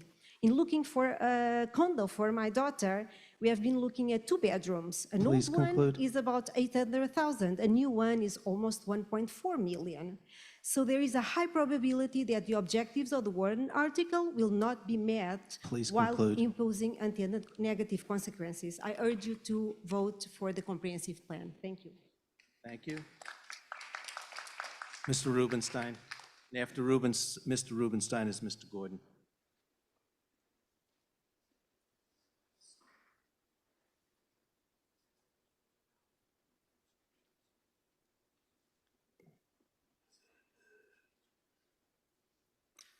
Thank you, Mr. Moderator. My name is Michael Rubenstein. I am a town meeting member in Precinct 13. The debate around Warrant Article 9 highlights 2 competing risks. On the one side is the risk articulated by Tracy Burns, Gary Schiffman, and others. Rental vacancies are low, economics are tough, permitting and building are daunting. Brookline residents and those who want to call Brookline home struggle to find and afford housing. Delaying action means we risk losing the people who make Brookline vibrant: families, young professionals, seniors, small business owners, caregivers, artists, and public servants. Without them, our commercial sector will wither, and the tax burden will fall on fewer residents, leading to higher taxes or reduced services. On the other side, we risk losing characteristics that make Brookline wonderful: tree-lined streets in walkable neighborhoods, vibrant commercial corridors, and peaceful open spaces. We can hold both values, being part of a vibrant community of people who call Brookline home while preserving the neighborhoods that we enjoy. We already have added many constraints to preserve our neighborhoods: demolition delays, design guidelines, historical districts, special permits, building codes, and more have maintained neighborhood character and have quickly and effectively slowed down change. But these rules have also raised costs and made housing increasingly inaccessible. By contrast, changes that increase housing supply take effect more gradually. People don't move or sell homes on impulse. Easing one constraint among many won't cause dramatic change, and we will have time to adjust in case all of the constraints we have, as well as the planning underway, leave us on a path that overly compromises what makes Brookline wonderful. Developers' primary measure of value, buildable square feet, is totally unaffected by Article 9. Article 9 will provide a tangible but modest opportunity for some of us to find and afford homes. Brookline can manage the risks. Also, the risk of Article 9 causing more teardowns is mitigated as it also gives homeowners a path to stay in their homes and increases our tax revenue through new growth. We can modestly increase our housing supply without sacrificing our community. Thus, I urge you to vote no on referral and yes on the main motion. Thank you. You have a point of order, or? Question, Mr. I'm Moderator. not taking questions. Okay. We're going to continue with the speeches. Go. Mr. Gordon, you're up. Thank you, Mr. Moderator. Neil Gordon, Precinct 1 Town Meeting Member. I'm a member of the Advisory Committee. I'm co-chair with Marty Rosenthal of Brookline PACS. PAC's recommendation on Article 9 is this. A significant upzoning. It's not clear how many potential units might be created and how many moderately priced units might be demolished and replaced with more expensive units. We heard just a few minutes ago, a 50% increase in the number of units might double a value of a property. PACS recommends favorable action on the motion to refer, and so do I. I want to speak to a word we've now heard for years. The word is crisis. I know what a crisis looks like, and I understand the timing of responses to crisis situations. A crisis requires an immediate, meaningful response. But what we're contemplating are zoning changes, which even proponents acknowledge will add just a modest number of units over an extended period of time. In the short term, due to construction, with or without demolition, we might actually lose more units than we create. A number of previous town meeting zoning votes come to mind as meaningful responses to our housing crisis. They have three words in common: Brookline Housing Authority. Votes for senior and family housing, zoned, financed, and in the process of coming online. That's a proper response to a crisis. But for a modest number of units over an extended period of time, where consequences, both intended and unintended, are largely unknown, we need more community input. We need a holistic approach to town-wide land use. We need to refer Article 9 to the Comprehensive Plan Steering Committee. Please vote yes on the motion to refer. Thank you. Thank you. Mr. Dempsey is next.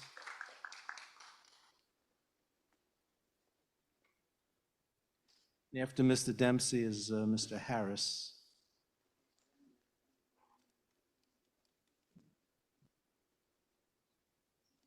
Thank you, Mr. Moderator. I'm Chris Dempsey, Town Meeting Member, Precinct 4. I previously represented Precinct 6, much of which is T zoning. And I was thinking about some former constituents there who may remind you of yourself or people you represent.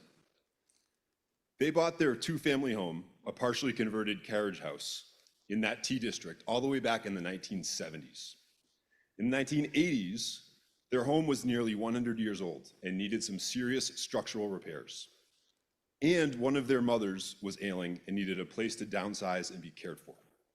So in conjunction with those needed repairs, they converted some of the then unimproved carriage and barn space in the building into a third unit, not changing the FAR or setback in any way, working entirely within the existing envelope of that century-old building.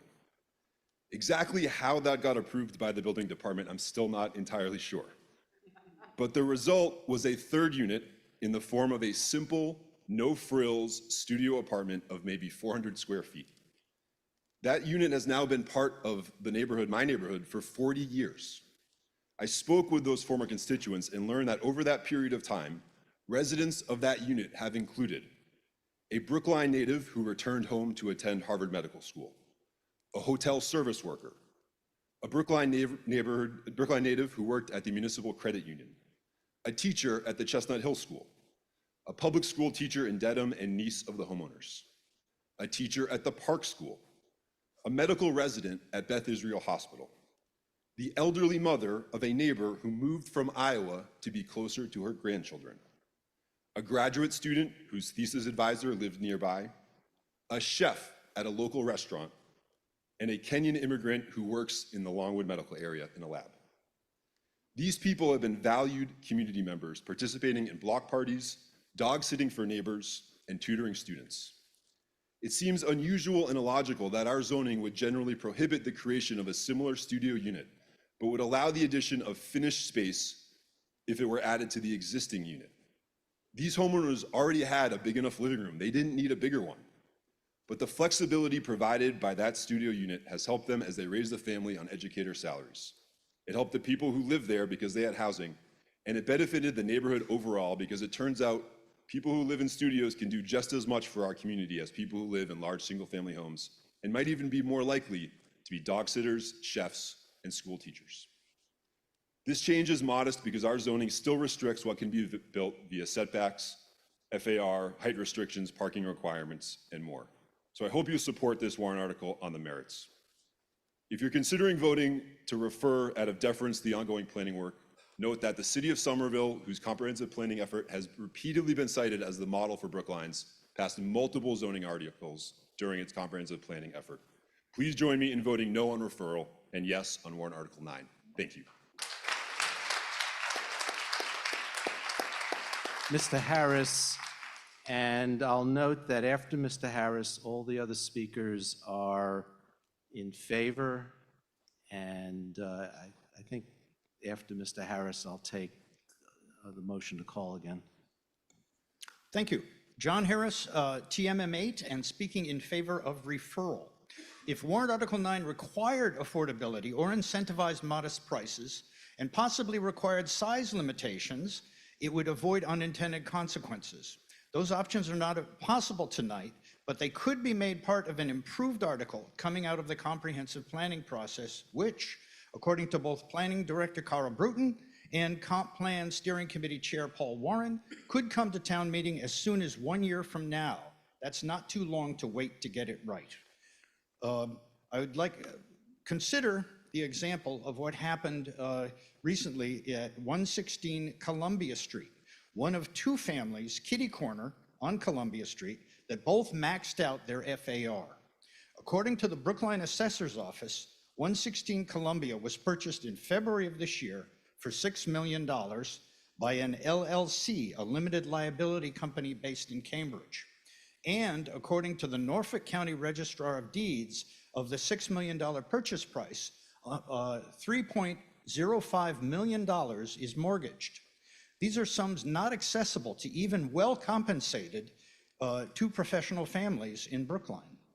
It went to the planning board, which noted that the developer's strategy was to max out to an FAR of 1.0 by increasing the livable space of 2,800 square feet to almost 6,600 square feet, more than doubling it, clearly in order to charge more for each unit. It went as a proposal to, quote, demolish a two-family and construct two attached single families, unquote. Even under the current two-family limit, the developer felt it financially worthwhile to demolish the two-family, construct a larger luxury two-family with possibly no net increase in the number of people to be housed. How much more money could be made with a three-family limit? The rent on the original house before the teardown was $3,000 per month, according to Realtor records. I believe that's for the entire house, but the records are not clear. Construction has just been completed, and as of this afternoon, according to Zillow, Unit 1 is offered for rent at $10,500 per month. Unit 2, slightly smaller, at $9,000 per month. This is not an affordable rental. If they can't get it, we can predict they'll offer the units for sale. The LLC was incorporated almost 20 years ago, so they know what kind of financial risk they've taken on. Considering they want to recoup the $6 million purchase price, plus I think demolition construction cost, I don't think they're wrapped into the $6 million, plus interest on the $3 million plus mortgage, and to make a profit justifying the risk, the asking will clearly be well above $3 million for each unit. If warrant Article 9 passes, and they were beginning now, thinking like a developer, figure 3 units within the 1.0 FAR, which warrant Article 9 would allow, each unit would be 2,000 plus square feet. Why not try to make $9 million total?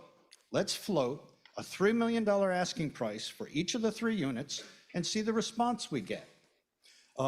We'd be willing to accept $7.5 million total, $2.5 million for each unit. None of this is affordable, or even for people of modest income. It will not be for teachers, plumbers, town employees, etc. It would be allowed by warrant Article 9. This scenario shows that it is likely that the larger profit potential made possible by warrant Article 9 will lead to more deep pocket developers entering the market, and the increased competition will lead to a massive increase in the cost of housing in T districts in Brookline. To conclude, please vote for referral of warrant Article 9 so that in as short a time as 1 year, we can determine what it would take to add more affordable and modest price housing in Brookline, such as explicit language requiring affordability and possibly with explicit size limitations. In effect, I guess I'd say perhaps allowing ADU type size buildings, size units in T districts. If we take the time, we can get this right. Thank you. Okay. I will take the motion to call the question. We have left on the list Ms. Cavell, Mr. Lebovitz, Mr. Ladd, Ms. Wu, Ms. Malloy, Ms. Zimmerman, Mr. Sainer, Ms. Hession, Ms. Kitterman, Mr. Miller, Ms. Perlman, Mr. Szymanski, Mr. Abbott, Mr. Hebert, Mr. Flint, Ms. Schatz, Mr. Fisher. We have a comment from Arissa Boyd, question from Mike Sandman on the chat. And I see Mr. Ananian at the microphone. So Point of order. come to the microphone. It's just a quick point of order. You had mentioned, when you mentioned the speaker list, that all of the remaining speakers were in favor of this article. Yes, they were, yes. That's not true, because I'm one of the speakers and I'm against this article. And I have you miscategorized. I'm sorry. Make that point. I will put you on the other side if this fails. And actually, if this fails, next up would be Ms. Cavell and then you. Okay, let's do the vote.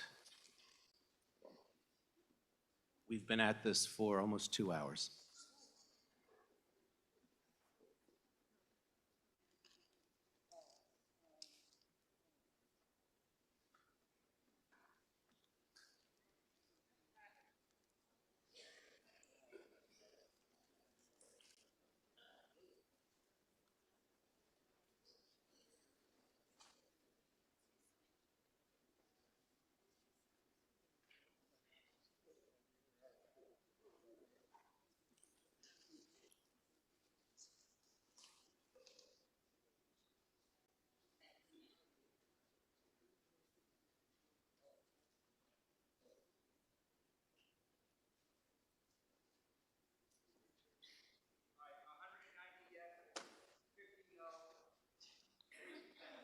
Motion passes 190 yes, 50 no, 3 abstentions.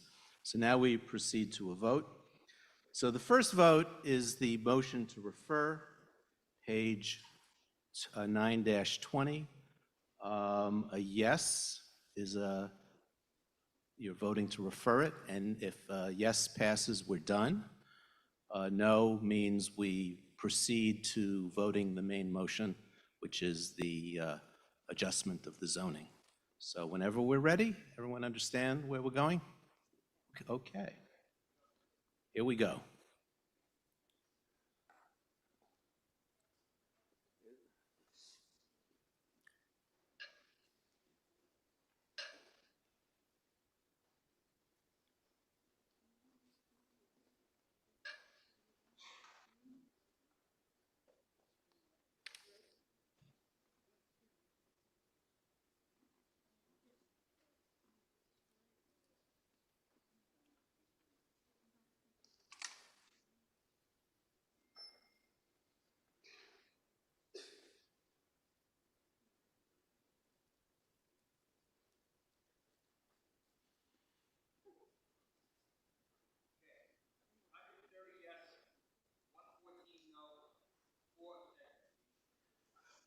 Referral motion passes 130 yes.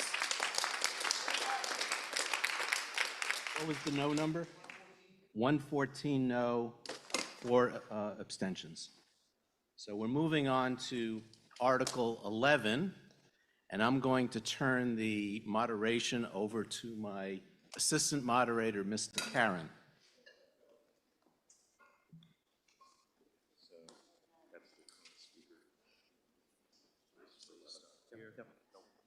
And this starts it, and this returns it. I'll be watching. Oh, thank you. I don't know about you, doesn't it feel like we should all be standing up and an organist should be playing Take Me Out to the Ball Game? Notice, by the way, the peaceful transfer of power here in Brookline.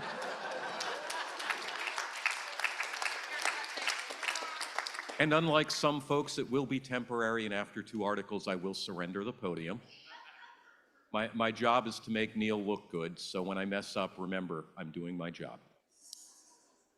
All right, that brings us to Article 11, which is a warrant article moved by Mr. Hyatt, seconded by Mr. Pollack. It involves modification of design guidelines, which falls us back into our favorite subject, zoning.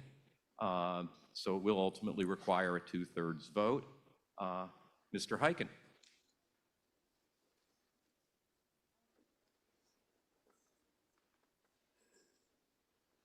Thank you, Mr. Assistant Moderator, Steve Hyken for the Planning Board. First of all, last night you overwhelmingly approved warrant Article 10, which was an effort by the Planning Department with the assistance of some of my colleagues on the Planning Board, practicing architects, to make some minor changes in the Harvard Street form-based code to allow it to conform more to contemporary building materials with more sustainability, cost effectiveness, et cetera, and also to remove 1 or 2 very arcane requirements, such as that all balconies require brackets, which make no sense from a structural or aesthetic point of view these days.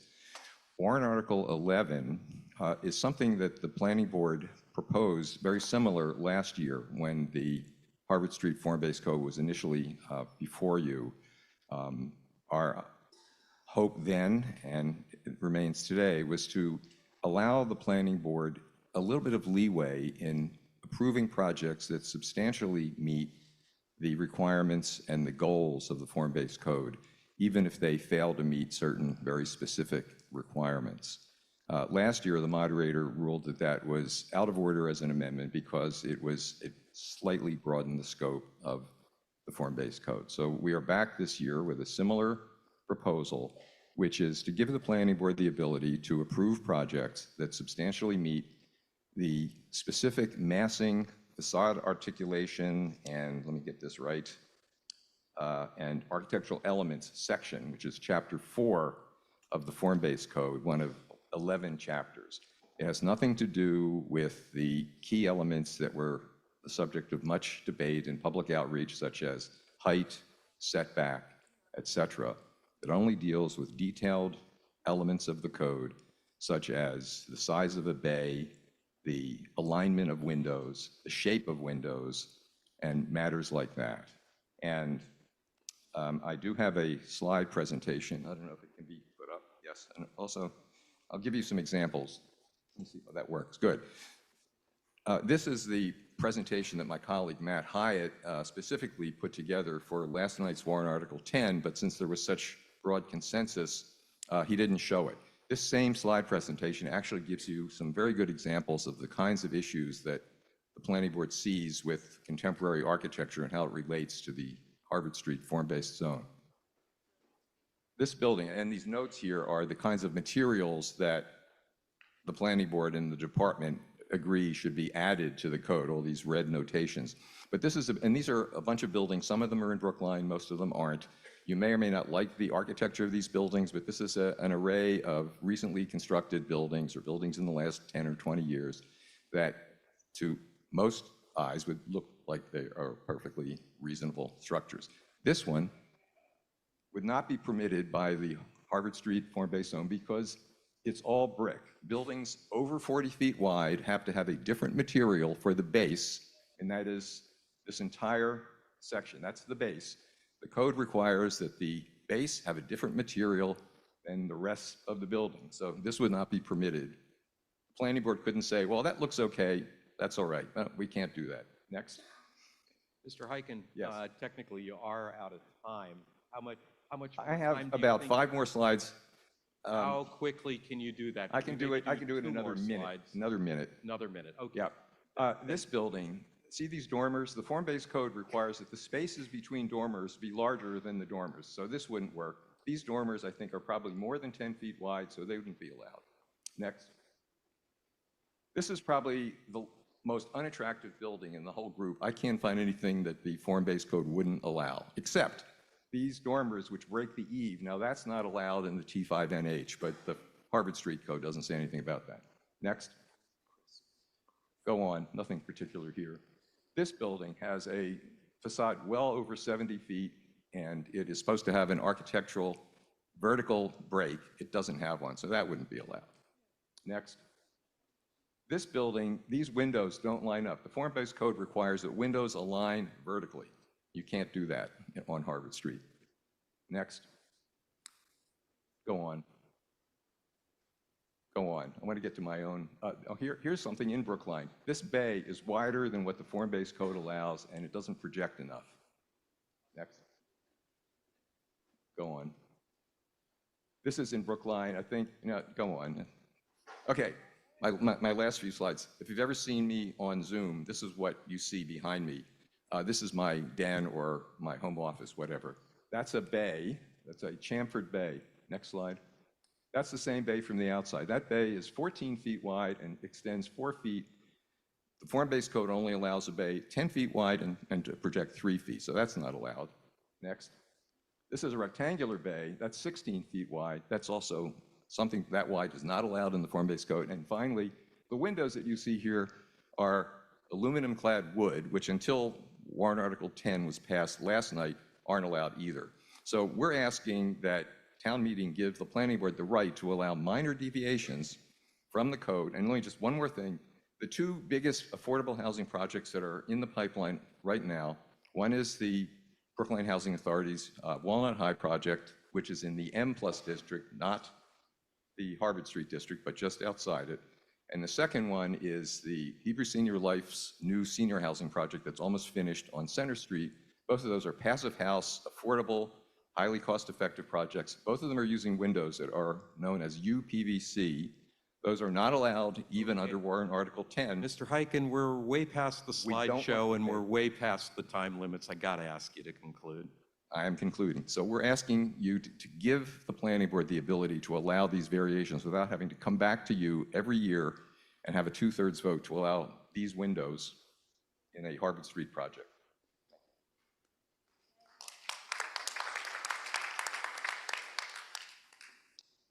Thank you.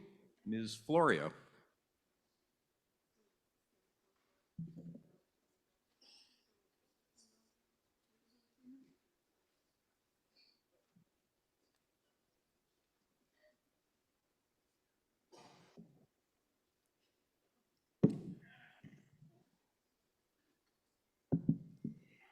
Thank you, Mr. Assistant Moderator. Catherine Florio, speaking on behalf of the Advisory Committee on Warrant Article 11. In spring of 2023, Brookline engaged Opticos Design, a firm specializing in form-based zoning, to help create a form-based code for the Harvard Street District that aligns with industry best practices. The primary goals of this initiative were to establish predictable outcomes for the community, to provide clear guidelines for developers, investors, property owners, and architects. This code was approved at the November 2023 special town meeting alongside the town's response to the MBTA Act.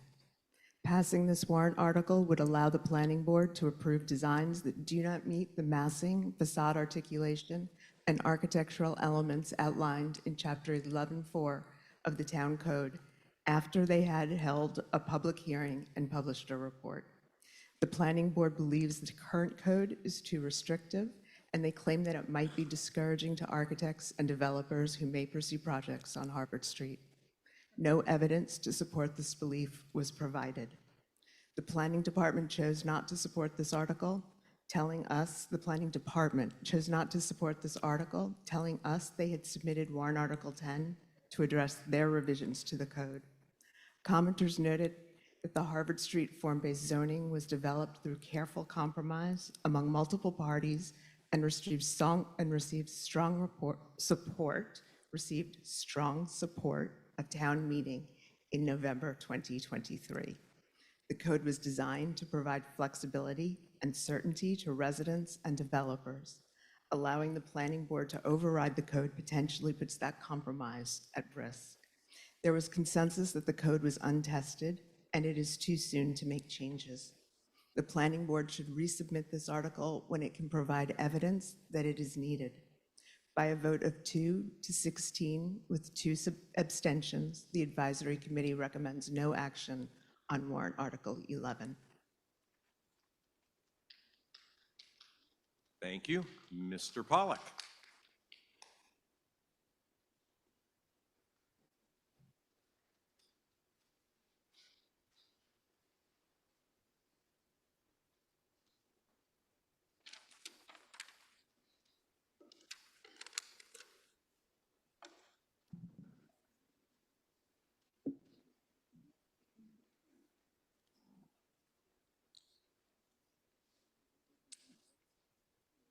Good evening, town meeting. David Pollack, Precinct 11, also chair of the Advisory Committee Land Use Zoning and Sustainability Subcommittee, but speaking here only for myself.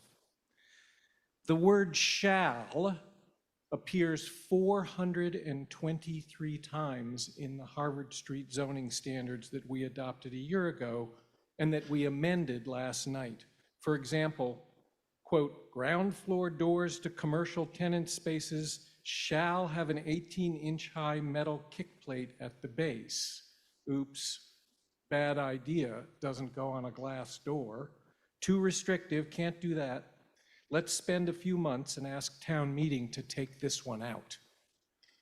The word required appears 213 times, as in, quote, at least 2 brackets are required if balcony projects more than 6 inches, end quote.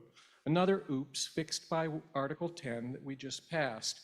We caught those, but what about windows on upper floors shall be smaller in size than windows on the ground floor? Really? Under no circumstances could an upper floor window be the same size as the window directly below it? Or balconies shall be no less than 6 feet deep, or the distance between dormers shall be wider than dormers, or UPVC windows, which are the current standard, as Stephen told us, in passive house certified projects, but still aren't allowed on Harvard Street, even though we just approved a whole bunch of other window frame materials last night.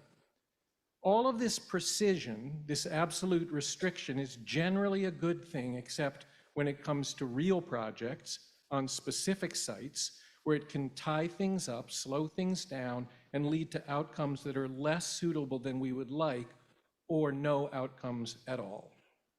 A little discretion in the hands of our planning board balances this rigidity. This discretion is narrowly limited to Chapter 11-4, which is about facade details and not building height or setbacks or anything like that. The board can only approve, quote, substitutions or modifications that are substantially consistent with each and every one of those hundreds of shalls, and it would only come into play after the required site plan and design review process and public hearing. The idea that town meeting is the only body that can make small adjustments in those hundreds of requirements is untenable. Article 11 provides a pathway to better projects and a small hope that we will see the new investment in mixed-use projects along Harvard Street that we planned for.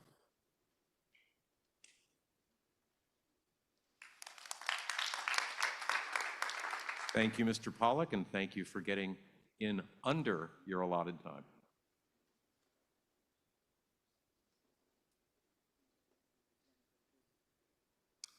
Mr. Warren.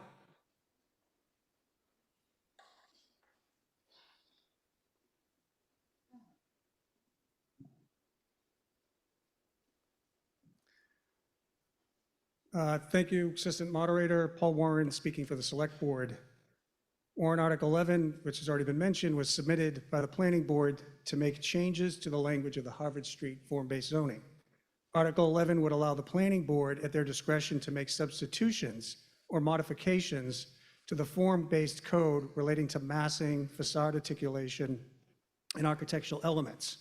1 year ago, town meeting overwhelmingly approved the consensus plan that rezoned Harvard Street and other areas of Brookline to bring us into compliance with the MBTA Communities Act.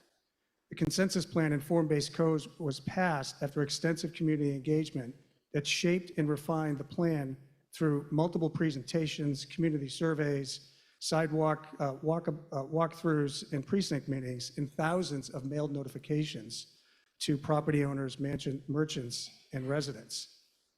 The resulting form-based code is an agreement between the community and the town that provides predictability, not only for developers, but also for the community and its residents. Since the Harvard Street zoning authorizes the Planning Board to serve as the permit granting authority for by right cases undergoing the site plan and design review, approving Article 11 would disrupt the agreed upon predictability and expectation that was set with the community last November.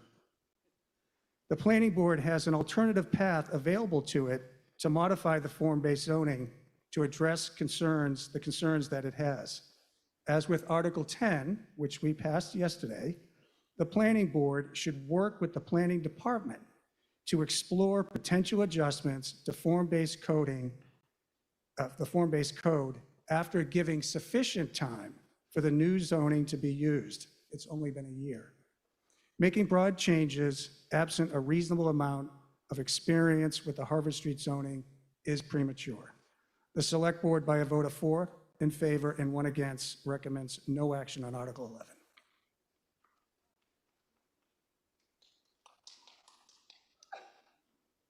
Thank you. Mr. Klein.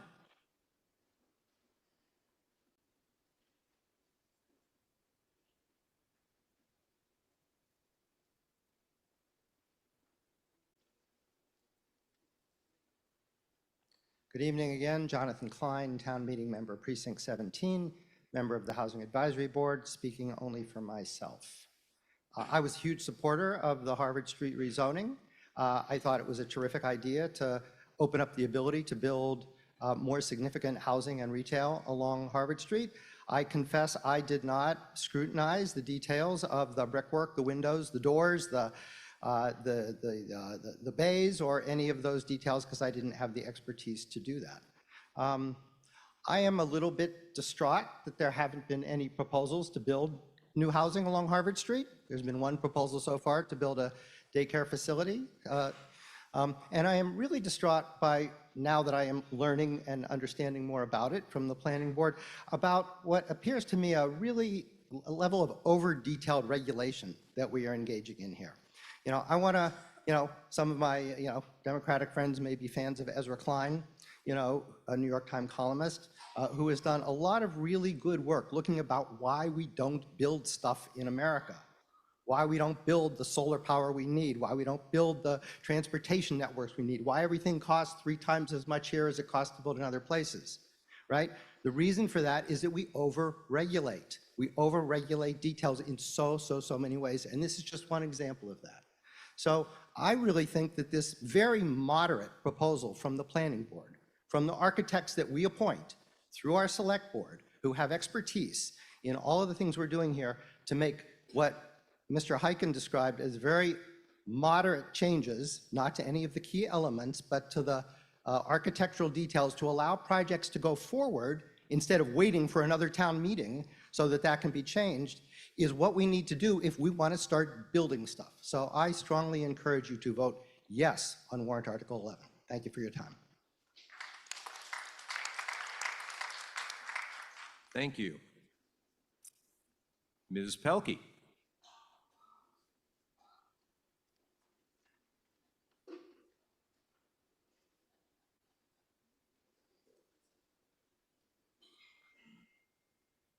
Are we noticing a pattern here?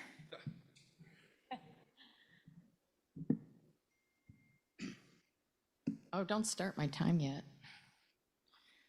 Okay, can we get this time restarted? Where's our moderator?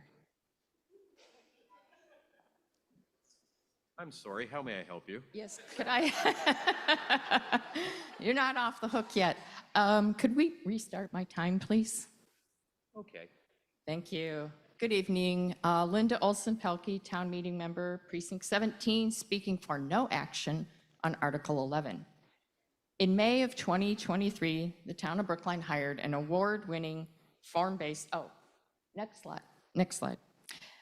In May of 2023, the town of Brookline hired an award-winning form-based zoning expert, Opticos Design, for $277,000 to assist the town in developing a best practice form-based code for Harvard Street. The goals behind this approach were to achieve predictable, by-right development outcomes for the community and the ease of by-right development for the developers. Next.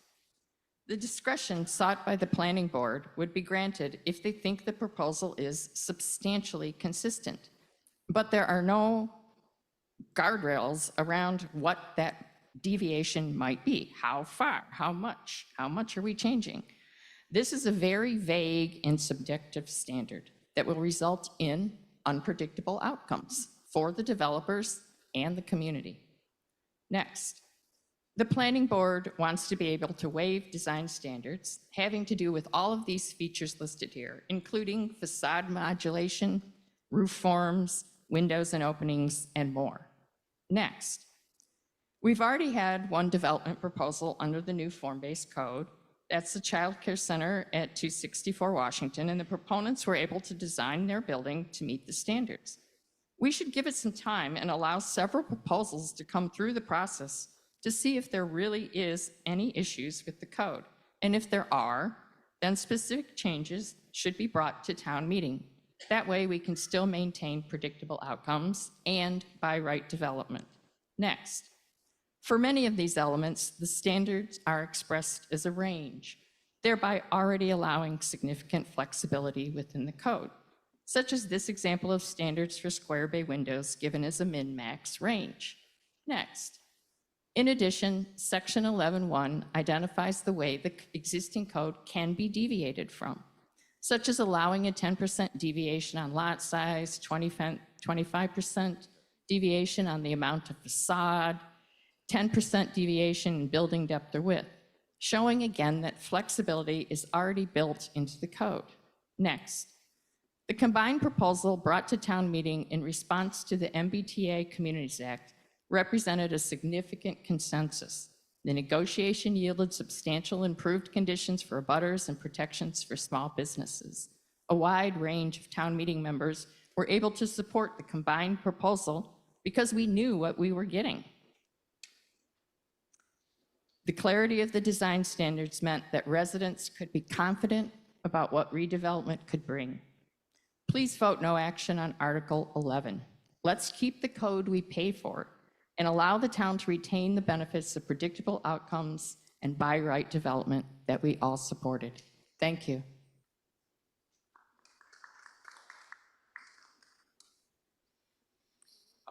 Thank you. There has been a motion to call the question. I'm not going to take it quite yet. I'd like to hear from at least one more speaker. Ms. Scanlon?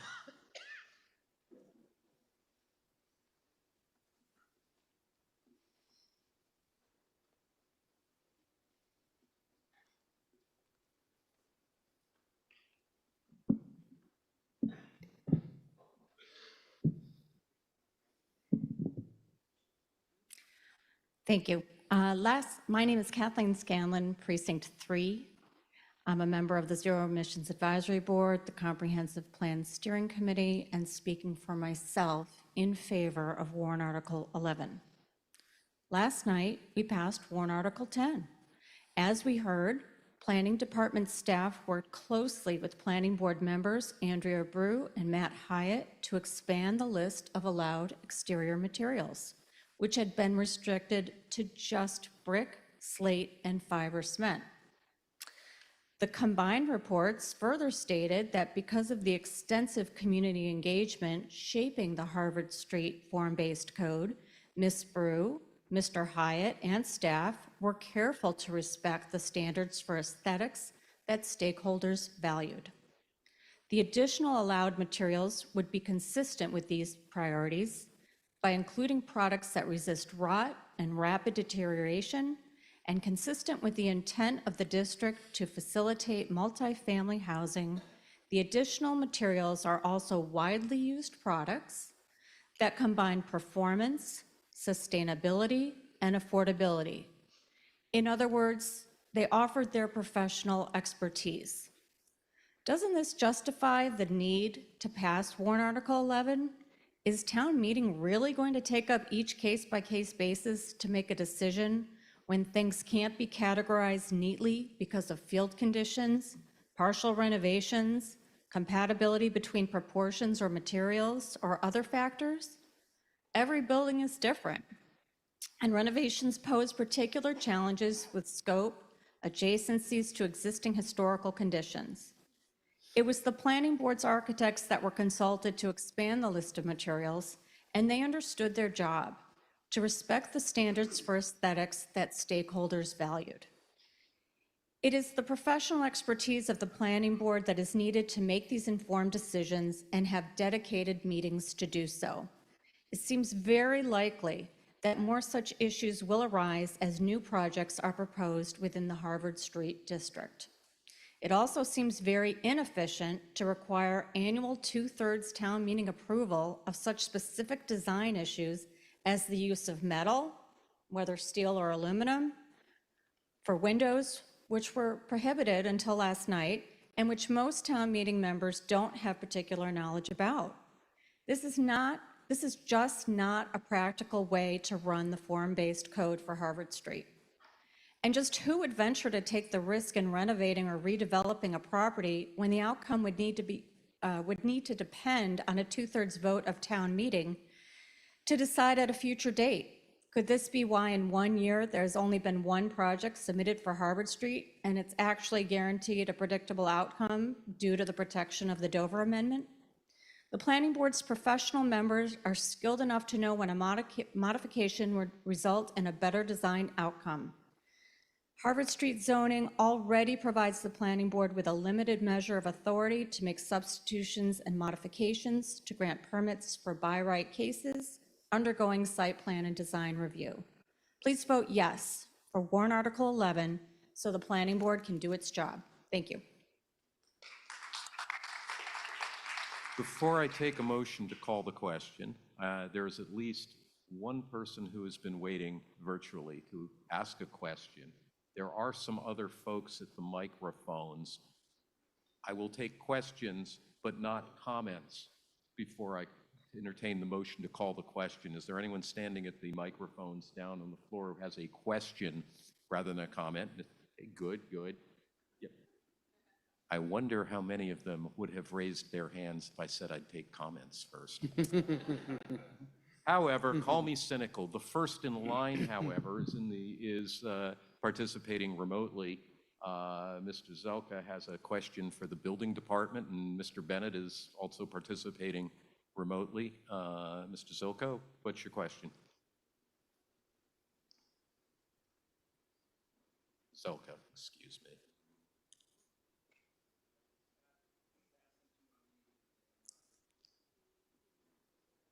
Okay, well, why don't we take a question from the floor, and then we'll come back and see if they've... You snooze, you lose. Okay, I think Mr. Lynn Jones, you were at the microphone first. Thank you very much. I'm Sean Lynn Jones, town meeting member from Precinct 1. And earlier this evening, town council said that there were legal consequences to a no action vote on a zoning amendment. So my question is, if we vote no action on this article, could the planning board bring it back to a future town meeting in similar or slightly modified form, perhaps after we've had some more experience with the Harvard Street zoning and maybe some more proposals as interest rates go down? Mr. Simpson. First Assistant Town Council Jonathan Simpson. Yes, not only would they have there would be an argument that any future article they brought would be sufficiently distinct from the article before you today. The legal ramification of a no vote is that it cannot, a zoning amendment cannot return for 2 years unless it gets a positive recommendation from the planning board. So they would obviously recommend their own motions. Thank you, Mr. Thank you very much. Paul Shea, Town Meeting Member, Precinct 4. I guess my confusion, I guess this is just a question for maybe Town Council or Select Board, is why is this even necessary? Because in my experience, almost all laws, there is some manner of discretion by the enforcing agency. Like, if I get a traffic ticket, but the meter was broken, I mean, like a parking ticket, I can go to the police. I can go to the police station. I can say, look, the meter was broken. I have a ticket, but can you excuse it? And they'll say fine. Or even, I work in computer security. The government has like 1,500 standards I have to meet. Some of them don't apply in my case. I can apply and say, I need a waiver for these 50 because I have a solution that's better and they can consider it. So I don't understand, is the existing laws so restrictive that the planning board isn't allowed to do any planning and that they just have to blindly follow it? So I take it your question, and correct me if I've got this wrong, is why is this necessary? Right. Why do they think? I think actually that's a question that would best be directed to Mr. Hyken for what I hope would be a one-sentence answer.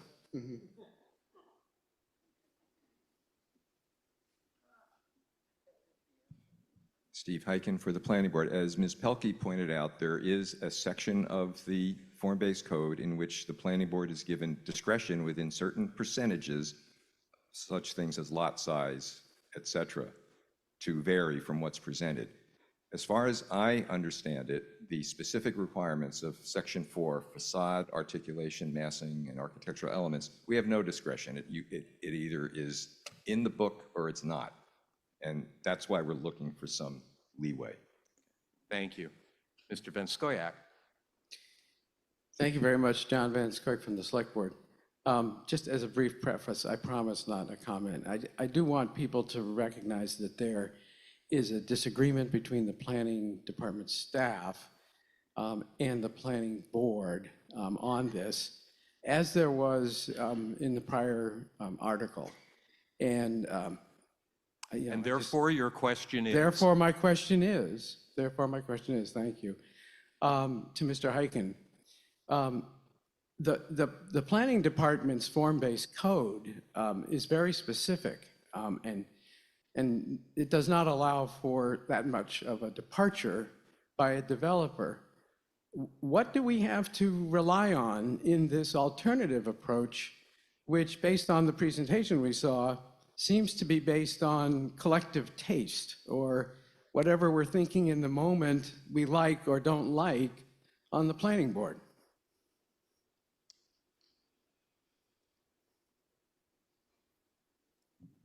The goal of the planning board in this case is not to impose its taste on Harvard Street. It's when we see projects presented to us that we don't design them. Somebody else, a developer and an architect, a team design them.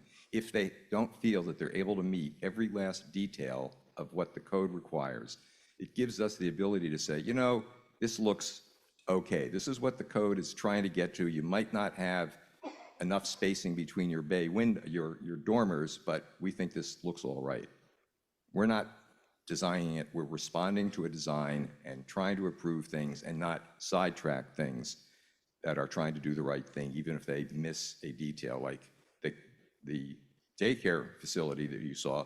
Because it is under the Dover Amendment, they were proposing aluminum windows and zinc shingles on the first floor. The Dover Amendment means we actually can't talk about that. So they were able to do it. They also were proposing a type of siding. I think you've answered the not question. Allowed. And question time is not Thank for you. opponents and proponents to engage in a debate. It's so the town meeting can get some additional information that might clarify something they're confused about. I may entertain a motion to call the question, of which there's been a second, before this, but I do have some sympathy for the patience shown by both Ms. Roberts and Mr. Vitolo. So with a request that both of them simply ask concise questions, as I'm sure they will, I am going to take questions from Mr. Vitolo and Ms. Roberts, and then I am going to entertain a motion to call the question. Mr. Vitolo, how may we help you? Representative Tommy Vitolo, town meeting member at large. Mr. Moderator, I'm sympathetic to the planning board's interest in more flexibility in materials. Select Board Member Warren's comment that he'd like to see the planning board and the planning staff work together on this really resonated with me. What I don't know is how to cast a vote to signal that I would like the planning board and the planning department to work on this and bring something back soon that they both like. How do I vote to express that?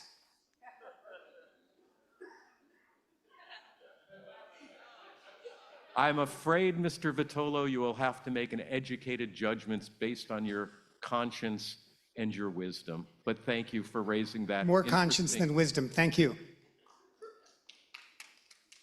Ms. Roberts, tell us who you are and what your question is.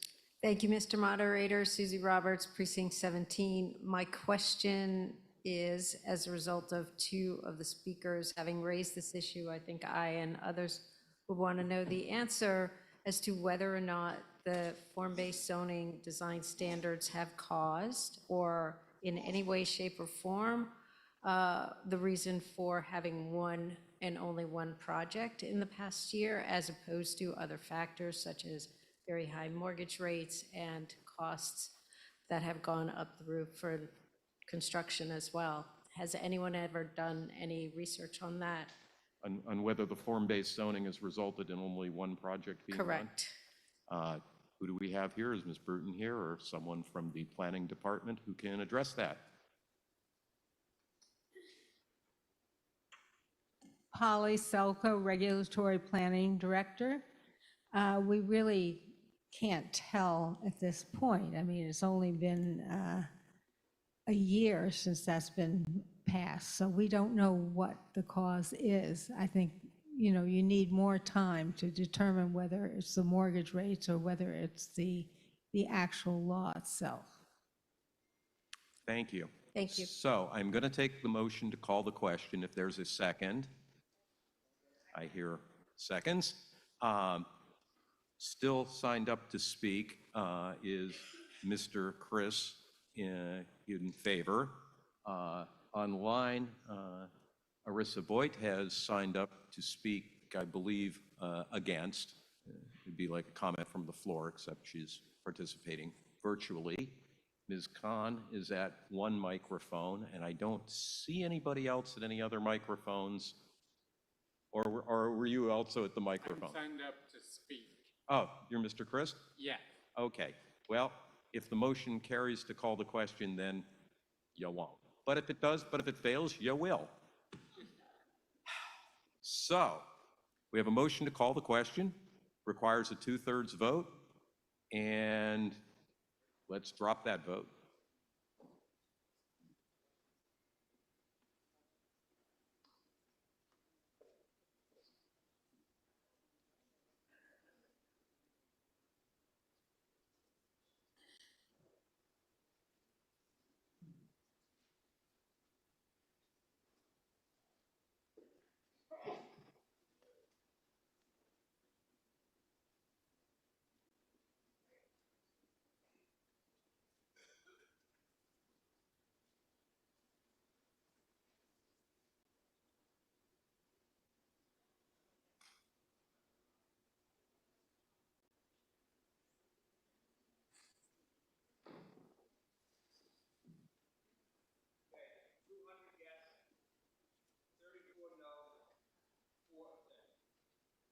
Motion to terminate debate carries, 200 yes, 34 no, and 4 abstentions. So we will turn to a vote on the main motion. That is found on page 11.3 of the combined reports,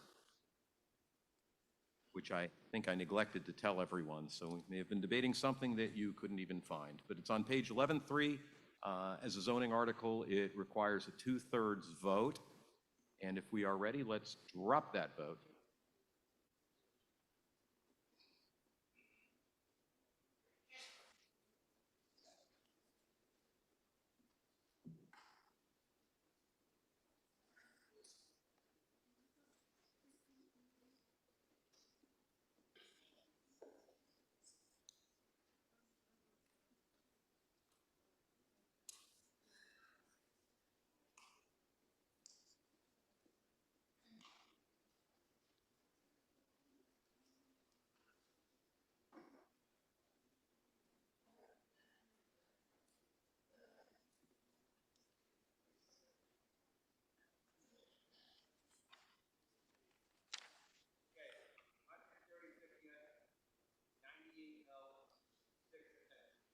Okay, the motion carries 136 yes.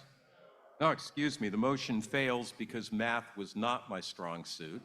I told you I'm making Neil look good. So the motion fails, having required a 2/3 vote, which it did not get. There were 136 yeas, 98 nays, and 6 abstentions, which takes us to warrant Article 12.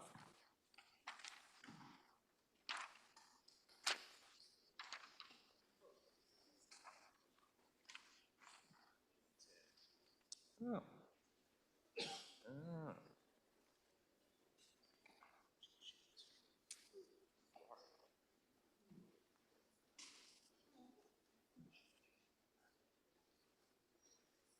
Okay. Warrant Article 12, a zoning article pertaining to outdoor lighting. The main motion is found on Supplement 1. That's in green for those of you who printed it out on a color printer or picked it up at the door, pages 2 through 4. It is moved by Mr. Van Scoyac, seconded by Mr.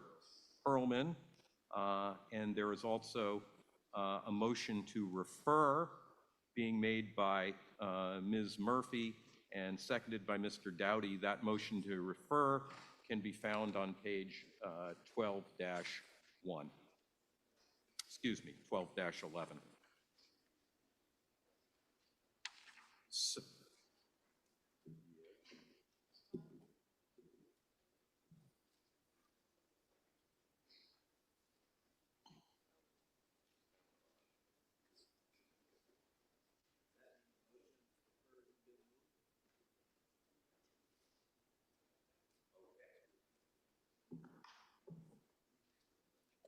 well, the motion to refer is not being moved.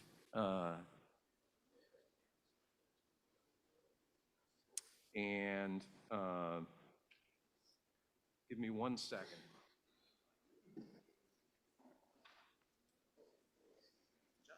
Oh, Liz, just, okay. Okay. All right.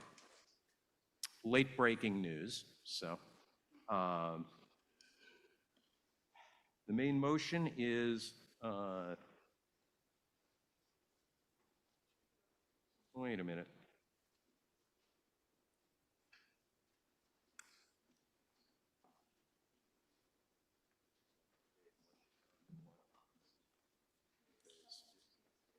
Yeah, supplement page 2. Okay. And then just cross out. Okay. Everyone's 4, go quick. Okay, that's fine. Moved by Mr. Van Scoyac, seconded by Mr. Perlman. Mr. Van Scoyac.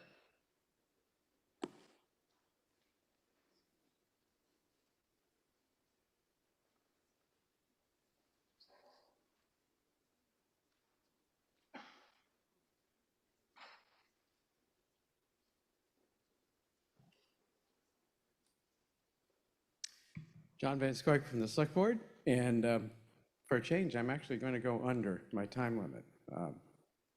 Memo to self. Be sure you actually do it.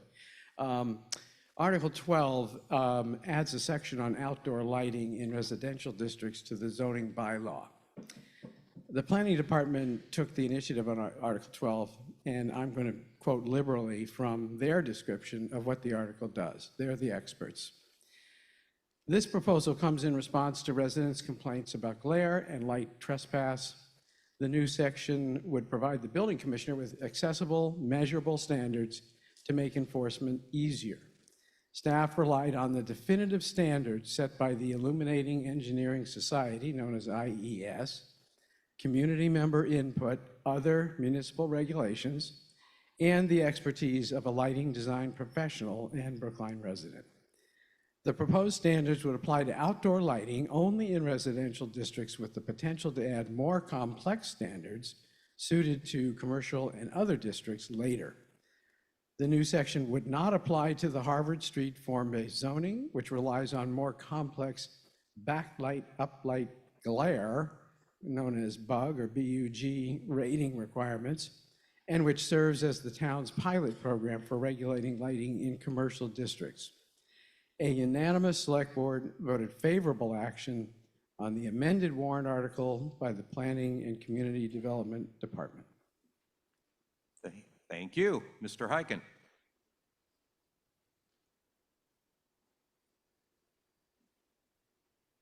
Thank you. Steve Hyken for the Planning Board. The Planning Board held a public meeting on warrant Article 12 on October 10th. Two members of the public provided testimony. Rebecca Arnoldi was pleased that the topic of outdoor lighting was being brought up due to the effect on bird migration. Jocelyn Murphy at that point spoke in opposition, but since she has, I'm not sure where she stands since she's withdrawn her motion to refer, but she was opposed to it back on October 10th. Our chairman, Blair Hines, who's in California at the moment, which is why I'm here still, noted that the proposal was a good step in the right direction, but urged that staff consider future restrictions that would limit the lumens or candles in an effort to reduce glare. Generally, the board spoke favorably about the proposed lighting standards for residential districts, but recommended that the definition of fully shielded luminaires in section 7.10.3.d include that fully shielded luminaires shall be dark sky certified.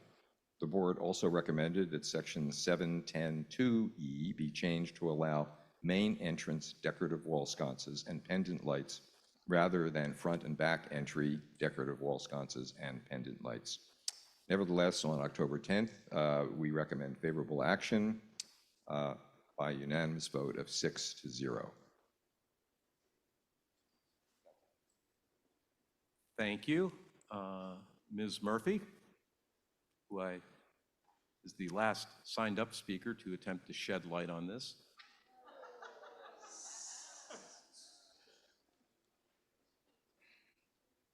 Thank you, Mr. Karen. Good evening. Jocelyn Murphy, town meeting member from Precinct 16, speaking for the Advisory Committee. Warrant Article 12 proposes 2 amendments to Article 7 of the town's zoning bylaws in an effort by the Planning Department to respond to complaints from residents about intrusive outdoor lighting and provide outdoor lighting standards that can be enforced more easily by the Building Department. First, it proposes to separate the existing but awkward residential lighting regulations from the illuminated sign regulations as a housekeeping measure, while at the same time adding a new section to create outdoor lighting standards in residential districts. The Advisory Committee's primary concern with Article 12 was that because it proposes amendments to the zoning bylaw and therefore would apply only prospectively, it would not resolve the complaints that led to its introduction. Therefore, a companion general bylaw addressing outdoor lighting instead of or in addition to a zoning bylaw would likely be necessary. Planning staff were receptive to the proposal for a future general bylaw pertaining to outdoor lighting. However, they were concerned that there was not enough time to draft such a bylaw for inclusion in the warrant for this town meeting and expressed a desire to move forward with the proposed amendments in Article 12. This generated concern among Advisory Committee members that a future general bylaw pertaining to outdoor lighting would likely conflict with several of the lighting standards, particularly those pertaining to hours that were being proposed under Article 12, which would then necessitate future amendments to the zoning bylaw, requiring a 2/3 vote of town meeting. In view of these concerns, the Advisory Committee voted to recommend referral of the article back to the Planning Department for a more holistic approach. Since that time, the Select Board reconsidered its earlier vote and recommended favorable action on the amended version that removes the standards most likely to conflict with a future general bylaw pertaining to outdoor lighting. The advisory committee last night now joins the select board in that recommendation. As amended, the proposed zoning bylaw will establish outdoor lighting standards that apply to residential districts only, will serve as a pilot for potential future lighting standards in commercial districts, will exempt the recently enacted Harvard Street form-based zoning, which has separate lighting standards, and will permit more consistent enforcement. By a vote of 19 to 0 to 3, the advisory committee recommends favorable action on the motion offered by the select board. Thank you. We have a couple of questions. Mr. Rodrigo. Carlos Hidroejo, Precinct 14. Two clarifications. One, since this is a zoning article, it needs 2/3 to pass. Yes. And the second clarification is, since this is a zoning article, all existing conditions are grandfathered, and it's only moving forward, correct? That is my understanding, Mr. Simpson, or Mr. Callahan, if you could hopefully give us a brief answer to a reasonable question. Good evening, Joe Callahan, Town Council. Yes, where this is a zoning amendment, it would apply only prospectively. That's why we took out portions to have for a future general bylaw that could be applied retrospectively or in the past. Moving over to this microphone. Tell us who you are and what you'd like to know. Amanda Zimmerman, Town Meeting Member, Precinct 7. I'm not great with specifics on lighting, so my question is coming from the perspective of someone who often finds themselves walking around town, particularly on residential streets that are not well lit. How will this affect what I often rely on when I'm walking around, which is light shedding from residential buildings onto the sidewalk when the sidewalks are not adequately lit? Okay. Somebody's got to have that, Ms. Bruton. Good evening, Kara Bruton, Director of Planning. With the article with the amendments as written, primarily affects the color of the lighting. So on your walks, whether it's more blue or more red, that's the bulk of what's left in the article. Thank you. There has been a motion to call the question, but there's literally only one person left at the microphone, so I'm going to give him a chance to tell us who he is and what he wants to know. Thank you. My name is Scott Ananian. I'm a town meeting member from Precinct 10 and a former professional lighting designer. Yeah, before I had kids. I have a question about the wording of this, because we have twice it says except as specified in this section, for D, seasonal holiday or decorative lighting, except as specified in this section, and bare bulb strand lighting and tree lighting, except as specified in this section. But I don't see where the except as specified in this section is actually referring to. What are the exceptions there? Hi, good evening. I'm Nicole Perret with the Regulatory Division of the Planning and Community Development Department. Those two sections were stricken from the amended version, so I guess that wording would need to be stricken from the final version as well. I'm looking at Article 12, Supplement 1. Is there another version I should be looking at? It's standards 4D and 4F. Are those in the one that you have? 4D is saying no outdoor flood lighting or decorative lighting shall be permitted, and we're saying that seasonal, holiday, or decorative lighting except no outdoor flood lighting? I'm not. Okay, so it's already been removed from the version you have. The wording on the except as specified in this section would need to be removed from 2D and 2G. Is it? That was a change that happened recently. Mr. Assistant Moderator, could we assume that's a Scrivener's error? I don't think so. I think, were you asking if the holiday lights were affected by this? What I'm told is that the two occurrences of except as specified in this section were intended to be stricken. Is that correct? Because outdoor lights, holiday lights and cafe lights are no longer regulated by this section. Okay, I think if you could talk to Mr. Ananian separately, otherwise we may be hijacking our discussion. Well, it does bear on the language that we're about to vote, I believe.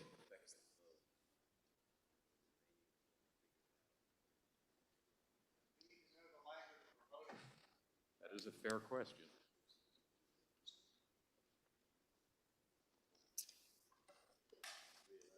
Okay. So I think he's referring to. All right, well, we'll have a huddle, and folks will figure out what is certainly an important question that we do know what the heck we are voting on. Yes, Can I make a motion? because there's nothing. Scott Gladstone, Precinct 16. There is a different kind of tabling motion than the other one everyone's talking about. Is it possible to table this until Yes. tomorrow so that if there's something to be worked out, it can be worked out? That would be a postpone. A postpone, okay, thank you. Then I'd be moving that. Yeah, we'll take that. And was there a second? Or I'll second. Well, good. Motion is until tomorrow. Okay, we have a motion to postpone the vote until tomorrow. Requires a majority vote. And we will drop the vote as soon as folks are ready.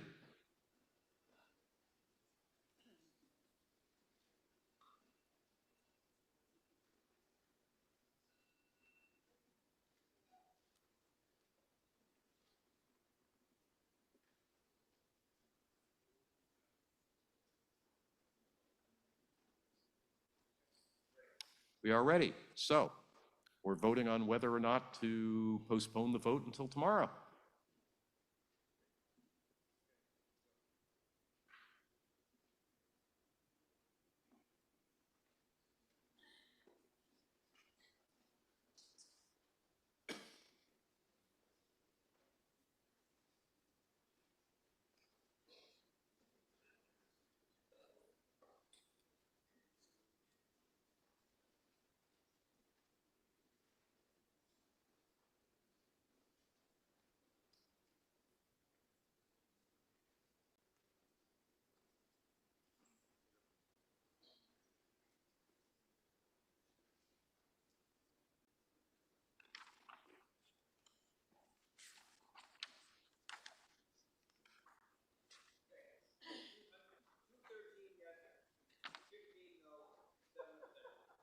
Okay, the motion, how many abstentions?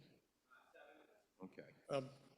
So the motion to postpone the vote until tomorrow carries 213 yes, 15 no, 7 abstentions. I think I have the answer to his question. Well, that may be, but we're going to But, postpone I mean, voting it's- on it and okay. getting the answer until tomorrow. I thank you, and although I am certainly supposed to be neutral, I would thank Mr. Gladstone for his insightful and warranted suggestions so that we could work through this. And with that, I will surrender the podium, but did I not do a good job of making Mr. Wyszynski look good?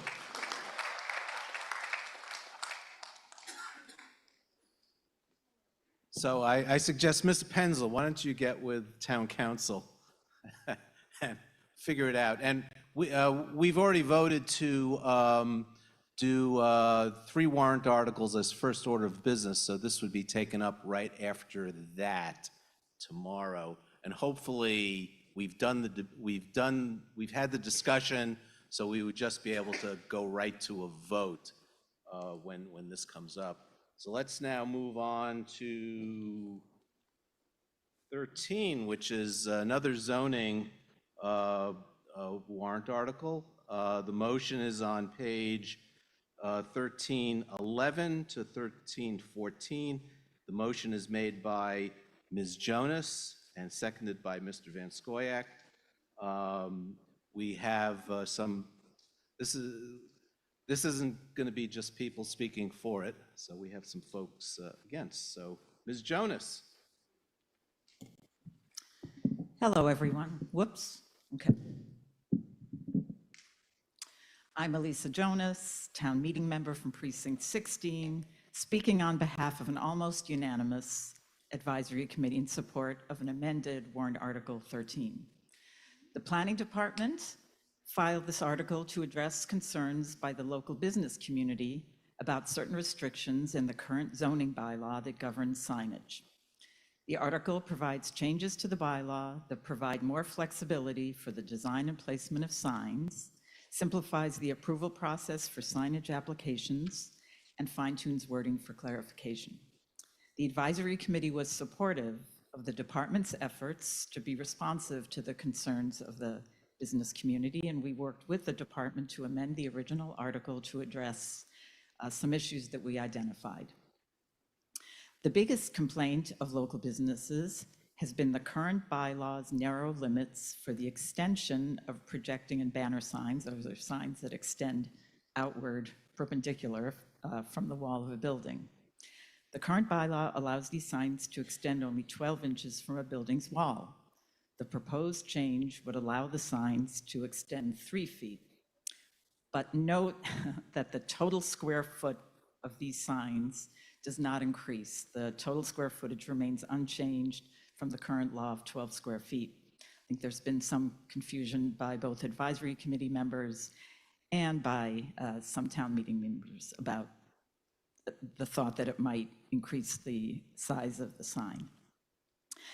The planning department, there was concern expressed that a 3-foot extension is not appropriate, that the sign would jut too much over the sidewalk and would be inappropriate for mixed-use development. But a large majority of the advisory committee voted to support the 3-foot extension. The planning department felt strongly about maintaining this change, since the business community has found the 12-inch limitation to be a particularly onerous restriction. Department staff inspected signage throughout the town and found that the brackets that attach a sign to a building often takes up as much as a lot of the 12 inches, which leaves very little room for the sign itself, making it hard to read. Staff also looked at Brookline's existing non-conforming signs that extend 3 feet and have found that they fit well into their surroundings. They also reviewed regulations from other towns, and some of these allow 4-foot extensions, but it was determined that 3 feet would be more appropriate for Brookline. The warrant article includes numerous other provisions, including allowing by special permit signage to be placed higher from the ground for primary tenants of commercial and institutional buildings, freestanding signs located less than half of a yard's required setback. It authorizes the planning board to address some of the signage applications now dealt with by the ZBA, which should speed up the application process, and it provides that email notice is sufficient to inform town meeting members of planning board review of proposed signage in their districts, eliminating the need for notification by regular mail. Please conclude. Okay. A proposed change in the original warrant article allowed for internally illuminated projecting signs, but this change has been removed in the amended article. Please conclude. And with the amended changes, the advisory committee recommends favorable action on warrant Article 13 by a vote of 10 in favor, 0 opposed, with 2 abstentions. Thank you. Mr. Sainer, you're up.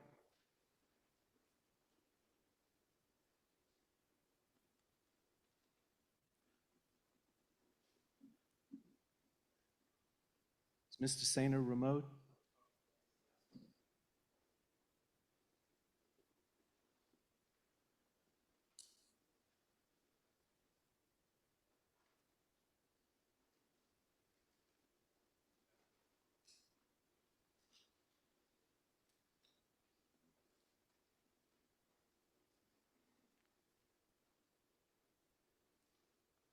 We don't see you yet, Mr. Sainer. You need to unmute, Mr. Sainer.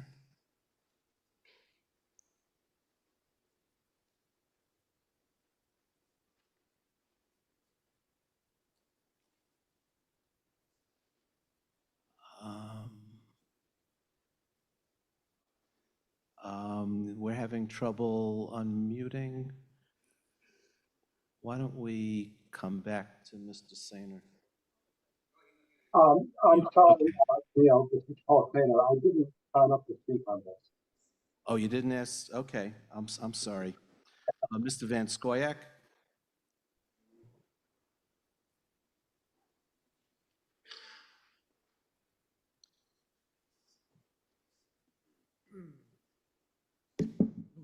Excuse me.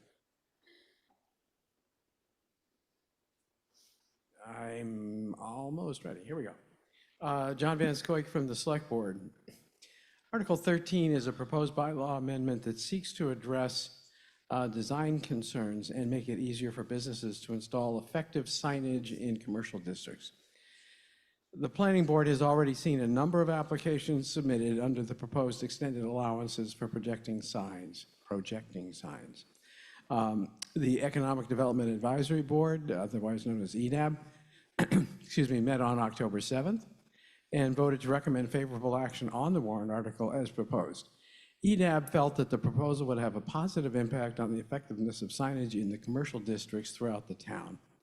The Select Board agreed with EDAB's conclusion, and a unanimous Select Board voted favorable action on the motion as offered by the Advisory Committee.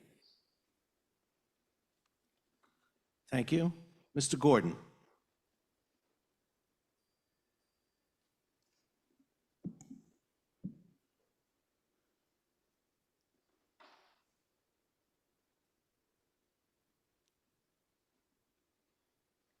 Thank you, Mr. Moderator.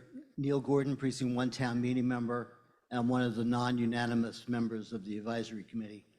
Just short of 2 years ago, Planning presented their response to the state's MBTA Communities Act, proposing to rezone pretty much the full length of Harvard Street, a proposal at the time with no mandate for ground floor commercial.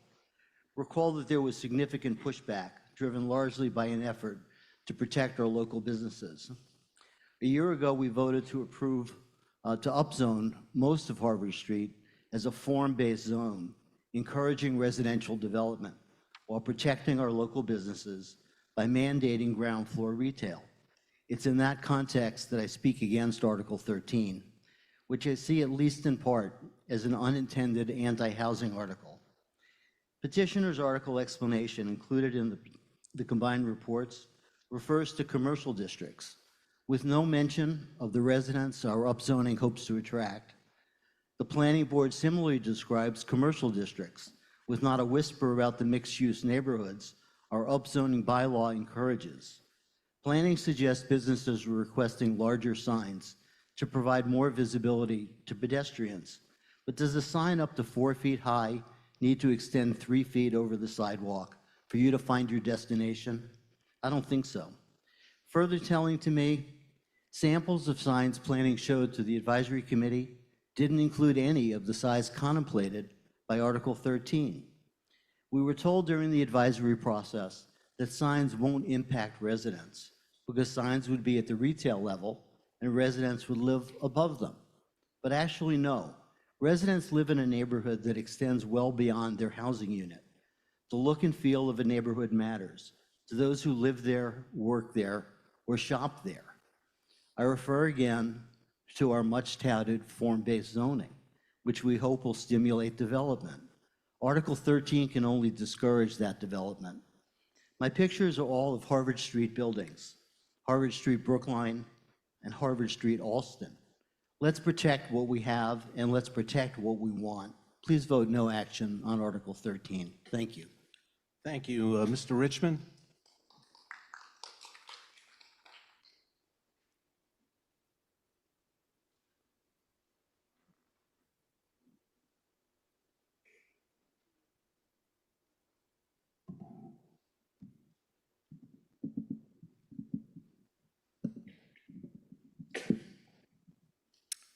Good evening. Clint Richmond, Town Meeting Member, Precinct 6.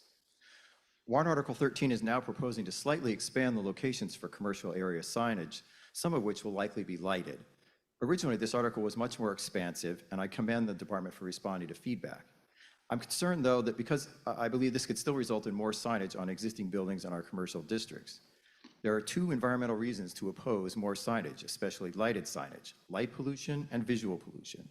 The direction of this article is unfortunate since the town has been an early leader on both of these issues with our billboard regulations, the dark skies lighting resolution of 2014, and the inclusion of dark skies for residential lighting that we just passed in Warrant Article 12.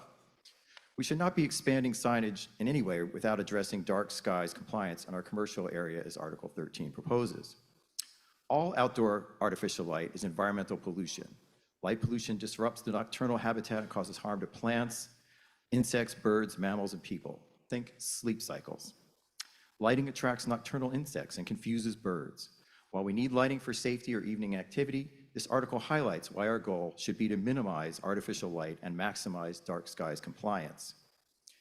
Yet despite our awareness of these issues, it seems as if much, if not most, existing lighting in town is non-compliant in terms of quantity, placement, and color temperature, the hallmarks of dark skies. The situation has deteriorated with the near universal adoption of low-cost LED lighting. Disruptive blue-white lighting is the signature of LEDs.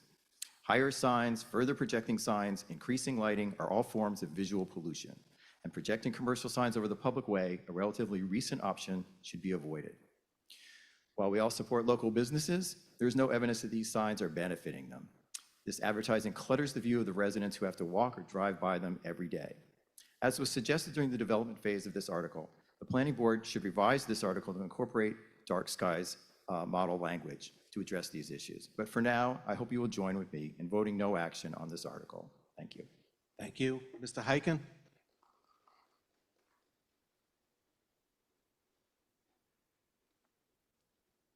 Thank you, Steve Hyken for the Planning Board. The Planning Board is fully supportive of the proposed amendments to our signage bylaw, as we see firsthand the frustration of applicants trying to design blade signs that meet the 12-inch maximum projection. We feel strongly that by allowing more flexibility in the design of blade and projecting signs, the variability of signage in our commercial districts will be improved, and the successive business signage will be improved from the pedestrian perspective.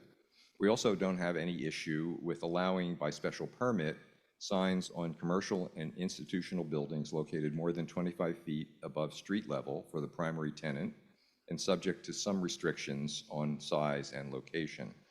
Previous versions of the zoning bylaw allowed for signs above 25 feet through a special permit, but the language was removed, and since then the Planning Board has observed a number of hotels and institutional establishments seeking variances for signs above 25 feet, which we think is cumbersome, and so we support the idea of going back to a special permit, which is still a Planning Board recommendation with Zoning Board of Appeals approval.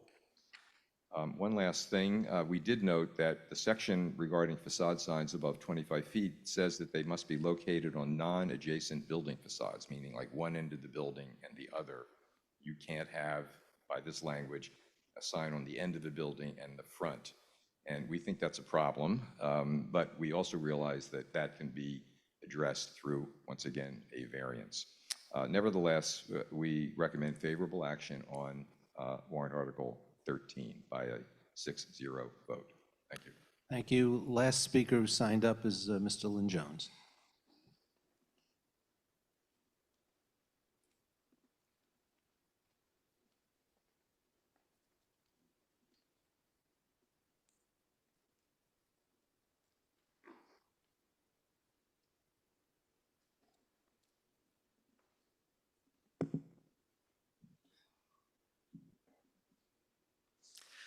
Thank you, Mr. Moderator. I'm Sean Lynn Jones from Precinct 1. And I don't know if I'm not the last person standing between you and adjournment, but I still will try to be very brief. I'm speaking as president of the Brookline Green Space Alliance, which recommends no action on Article 13. Now, this is an article that didn't get a lot of attention, unlike some that took up a lot of time. But I think it's important to think about it, and I think it's important to vote no action. And before I explain why the board of the Green Space Alliance voted unanimously to recommend no action, I'd like to comment on Neil Gordon's speech, the one he just gave, explaining why he and Brookline PACs are recommending no action. Now, Neil and I are Precinct 1 town meeting colleagues, friends, and neighbors. We don't always agree. And when I say we've sometimes disagreed, I of course mean that there have been times when I was right and he was wrong. But this is not one of those times. I think Neil has laid out a very important argument about the visual clutter that passing this bylaw amendment might cause. So this evening, I absolutely agree with Neil, and I think his speech simply nailed it. But you know, if I had been planning to vote for this article, I would have been persuaded by Neil not to. The Brookline Green Space Alliance, in unanimously recommending no action, adopted a line of argument much more like that of Mr. Richmond. This is not only a visual clutter problem, it's a light pollution problem. Even if there's not internal illumination, which thankfully has been deleted, the bylaw amendment will mean larger signs. Larger signs are likely to mean more lighting. With the prevalence of LED lighting, there's going to be a lot more harsh, glaring light. We should have a dark skies goal here. Dark skies doesn't mean here in Brookline we'll always be able to see the Milky Way and all the constellations. This is an urban area, but it does mean adopting standards for luminosity, temperature, directionality, and duration of that lighting in our commercial areas. Now, you've noted perhaps that Article 12, according to the advisory committee, was regarded as setting up a pilot program in residential areas that we could apply to commercial areas. Whenever we get around to voting on Article 12 and have that pilot program, I think we should give it a chance, develop the standards that we could then apply to commercial areas, and then go back and take another look at how big we want to make the signs. This is a case where there are great intentions to help our businesses, but unintended consequences. So I recommend that you vote no action. Let the planning department work on this a little bit more, take into account that the pilot program, and come up with a better planning board endorsed article that we could talk about at a future town meeting. Thank you. Again, the Green Space Alliance recommends no action. Thank you. Mr. Miller. Bob Miller, Town Meeting Precinct 2. I just had a question. If somebody could maybe explain to me what the setback change is. I'm not clear on how that works. Hopefully I'm not the only one wondering, because I don't want to be standing in the way of us adjourning if I'm the only one. Hi again, I'm Nicole Perret, a planner with the Regulatory Division of the Planning Department. The setback change is to allow the planning board discretion to reduce freestanding sign setbacks. So it's So only a freestanding sign that would be on the sidewalk, is that what you're talking On about? private property. So say the setback was 7.5, the planning board could allow a 6-foot setback. on private property. Okay, thank you. Ms. Linder? Thank you. Liz Linder, Town Meeting Member P4, resident in a commercial district and a small business owner. And I remember well the a number of signage approval meetings that I went to. I actually appreciate the restrictions on the signs and think this is a no action. I appreciate the Green Space Alliance, the visual clutter, the lighting are issues, but also taking into account the complete streets and narrowing of sidewalks in commercial districts. I'm trying to remember the last time I couldn't find a place because the sign was, a foot smaller. I think this is more about marketing for bigger businesses than it is for smaller businesses. And I think that's all I have to say. Thanks.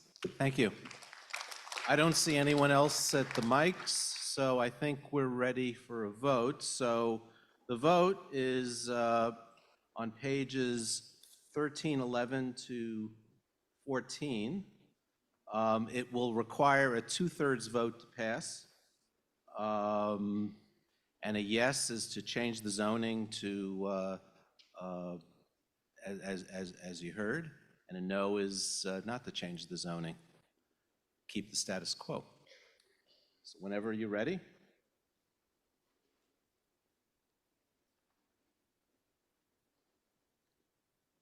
Okay, and we're off to the races.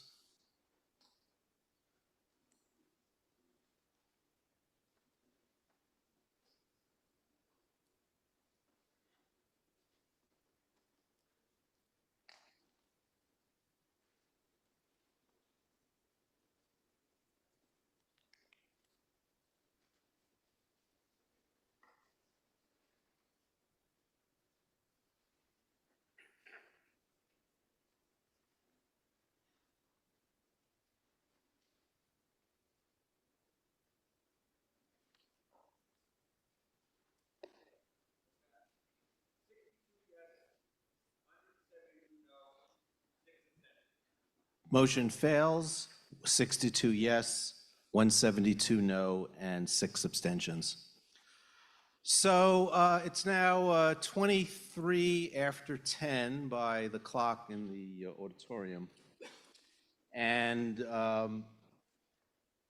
I'm hopeful we can get done tomorrow night, maybe.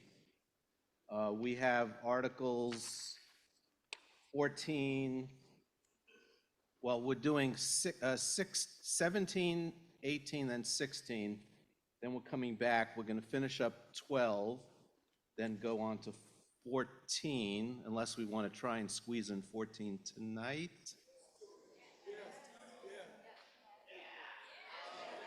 Okay. Okay, well, there are not many speakers signed up. There is a motion to refer.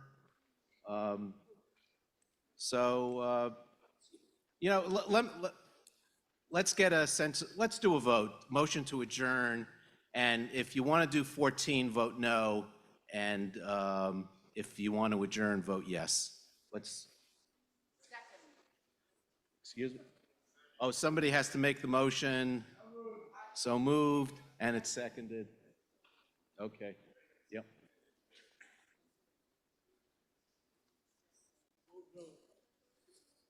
There are only 4 people signed up to speak. Put your finger on the scale. No, it's 2 and 2 in each direction. Oh, yeah, on the German.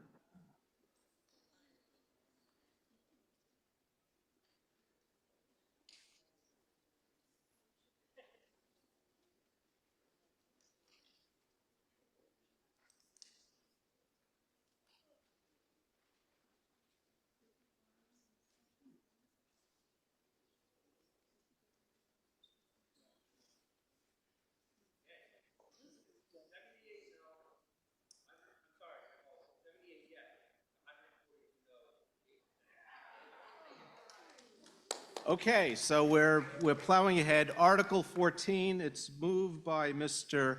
Hyatt, seconded by Mr. Klein. It's the planning board's motion, even though it's in the select board section. The select board and advisory committee are recommending a motion to refer. It's that motion to refer is page 1412. Moved by Ms. Florio, seconded by Mr. Sandman. Mr. Hyken, you're up.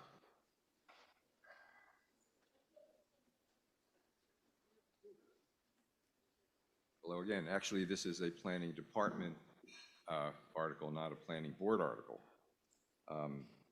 This is a technical amendment to a section of the zoning bylaw, section 5.03, spacing of residential buildings on the same lot, and section 5.04, residential buildings on a rear of a lot. The 2 bylaws set forth minimum required distances between residential buildings on one lot that are located side by side or front and rear, respectively. In addition, each section currently allows the Board of Appeals by special permit to modify this distance, provided the buildings remain both in the same ownership and management. By mandating the building's form of ownership, the bylaws allow the special permit provision for only rental properties and not condominiums. Regulating the form of ownership is beyond the purview of Mass General Law, Section 40A, the Zoning Act, specifically because the Federal Condominium Act of 1978, the Condo Act, stipulates that condominiums are not land uses. Basically, we can't distinguish between rental property and condo property. So that's why the planning department would like to modify these things to allow properties, whether they're in ownership, condominium, or rental, to give the planning board the ability to allow modifications to the distances between multiple buildings on the same lot. In a nutshell, that's it. And the planning board recommended favorable action by a vote of 6-0. There was a proposed change of wording, but it was ruled out of scope, so I won't get into that. Thank you for not getting into that. Ms. Florio, you're up.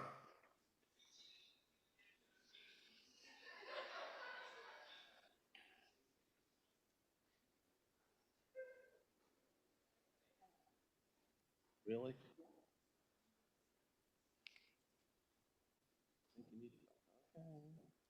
Thank you, Mr. Moderator. Catherine Florio, speaking on behalf of the Advisory Committee on Warrant Article 14.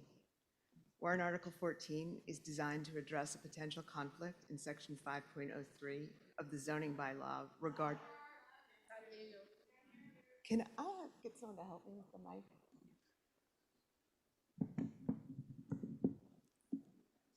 Yeah, I think so. Is this better?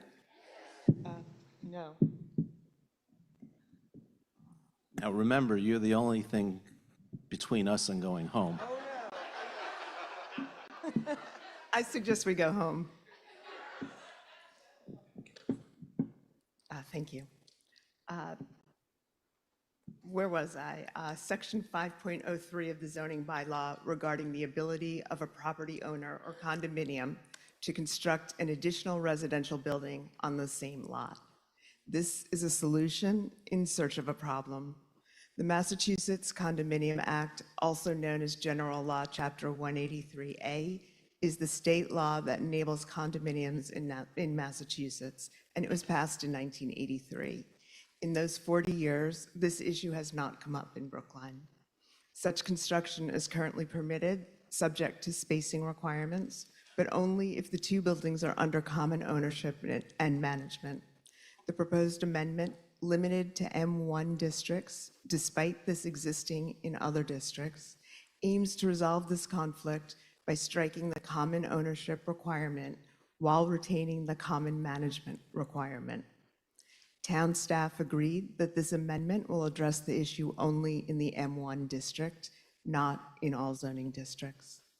The planning department argues that the same ownership requirement creates an improper distinction between rental properties, where the two buildings would be under common ownership, and condominiums, where they would not.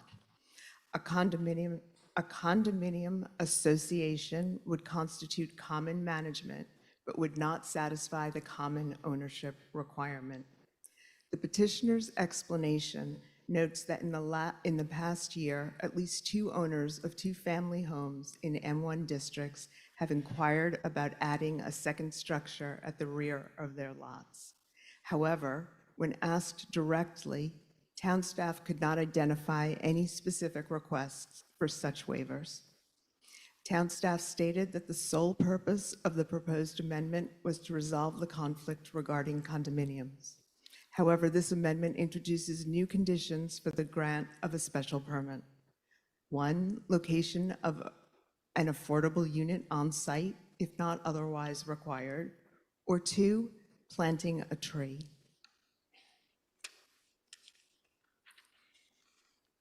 The insertion of these 2 requirements is inconsistent with the stated objective of Warrant Article 14 to resolve the inconsistency between the treatment of rental and condominium properties. If the applicant can't satisfy one of the requirements, the zoning board would still be prevented from issuing a special permit to a condominium, even if the common ownership requirement is removed. Concern was expressed that the choice being offered, plant a tree or build an affordable unit, are hardly equivalent. Some suggested removing the tree planting option, while others expressed concern that imposing an affordable unit requirement on the owner of a 1, 2, or 3-family house as a condition for adding a second building is impractical. Finally, if the inconsistency concerns being expressed by the planning department were significant, then the amendment should be applying to all zoning districts, not just the M1 district.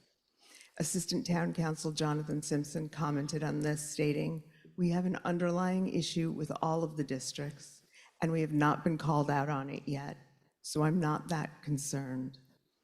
The planning department stated that they didn't understand the consequences of extending this beyond the M1 districts, and that there had been no public process to review it.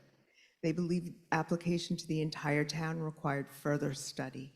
They told us that the comprehensive planning process was the appropriate place to look at how this would affect the entire town.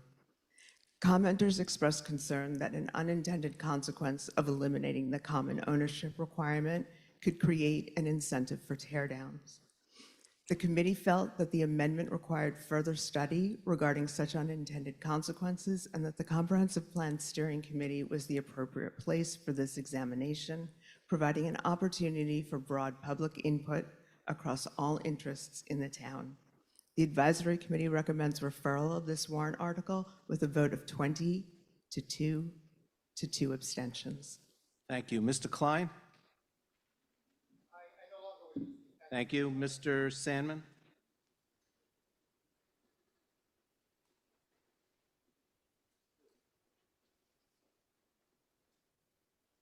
And you are the only thing between us and... Sorry. Sorry. Mike Sandman, Select Board, speaking for a unanimous Select Board recommending referral. I was about, Mr. Moderator, to ask you for an additional 10 minutes. The Select Board initially voted for favorable action on Article 14 and then reconsidered and voted unanimously to refer. The article would, as you've heard, remove a discrepancy in the Condominium Act of 1978 that has not, in fact, been particularly problematic. And the article requires that there would be light, air, sunlight, and amenity to meet the same standard as would be met if the setbacks meet the current zoning requirements. But it does remove the requirement that a second building be owned by the same person or entity as the original building. So it fixes the problem with the Condominium Act. Planning Board estimates that 56 lots could be affected by this change. So the impact will be modest one way or the other. Per the supplement to Article 14, the Advisory Committee reconsidered its original recommendation and voted to refer the article to the Comprehensive Plan Steering Committee in the expectation that a more comprehensive change should be drafted, not just for the M1 district. Thank you. Thank you. So we're ready for a vote on the motion to refer. And the vote is on page 14-12. Question?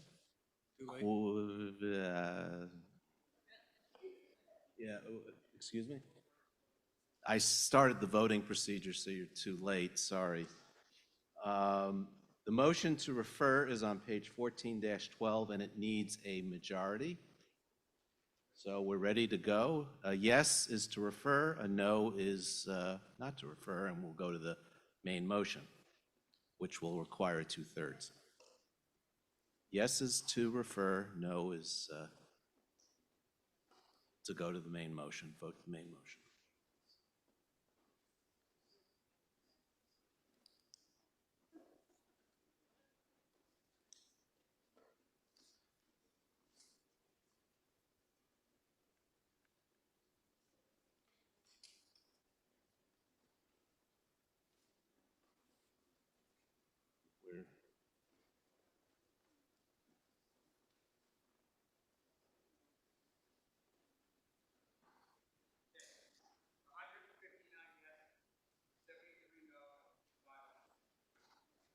Motion passes 159, you said? 159 yes, 73 no, 5 abstentions. I will entertain a motion to adjourn. And second, drop the motion to adjourn. And we'll see you again tomorrow evening, bright and early. And hopefully we'll have a productive meeting. Please vote before you leave.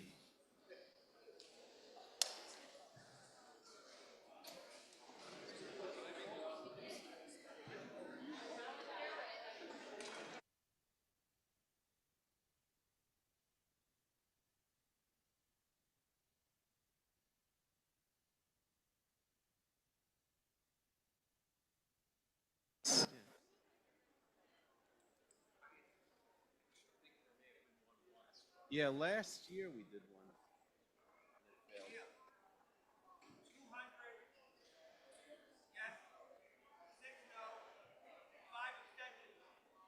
Motion passes 206. 206, 5. We're adjourned.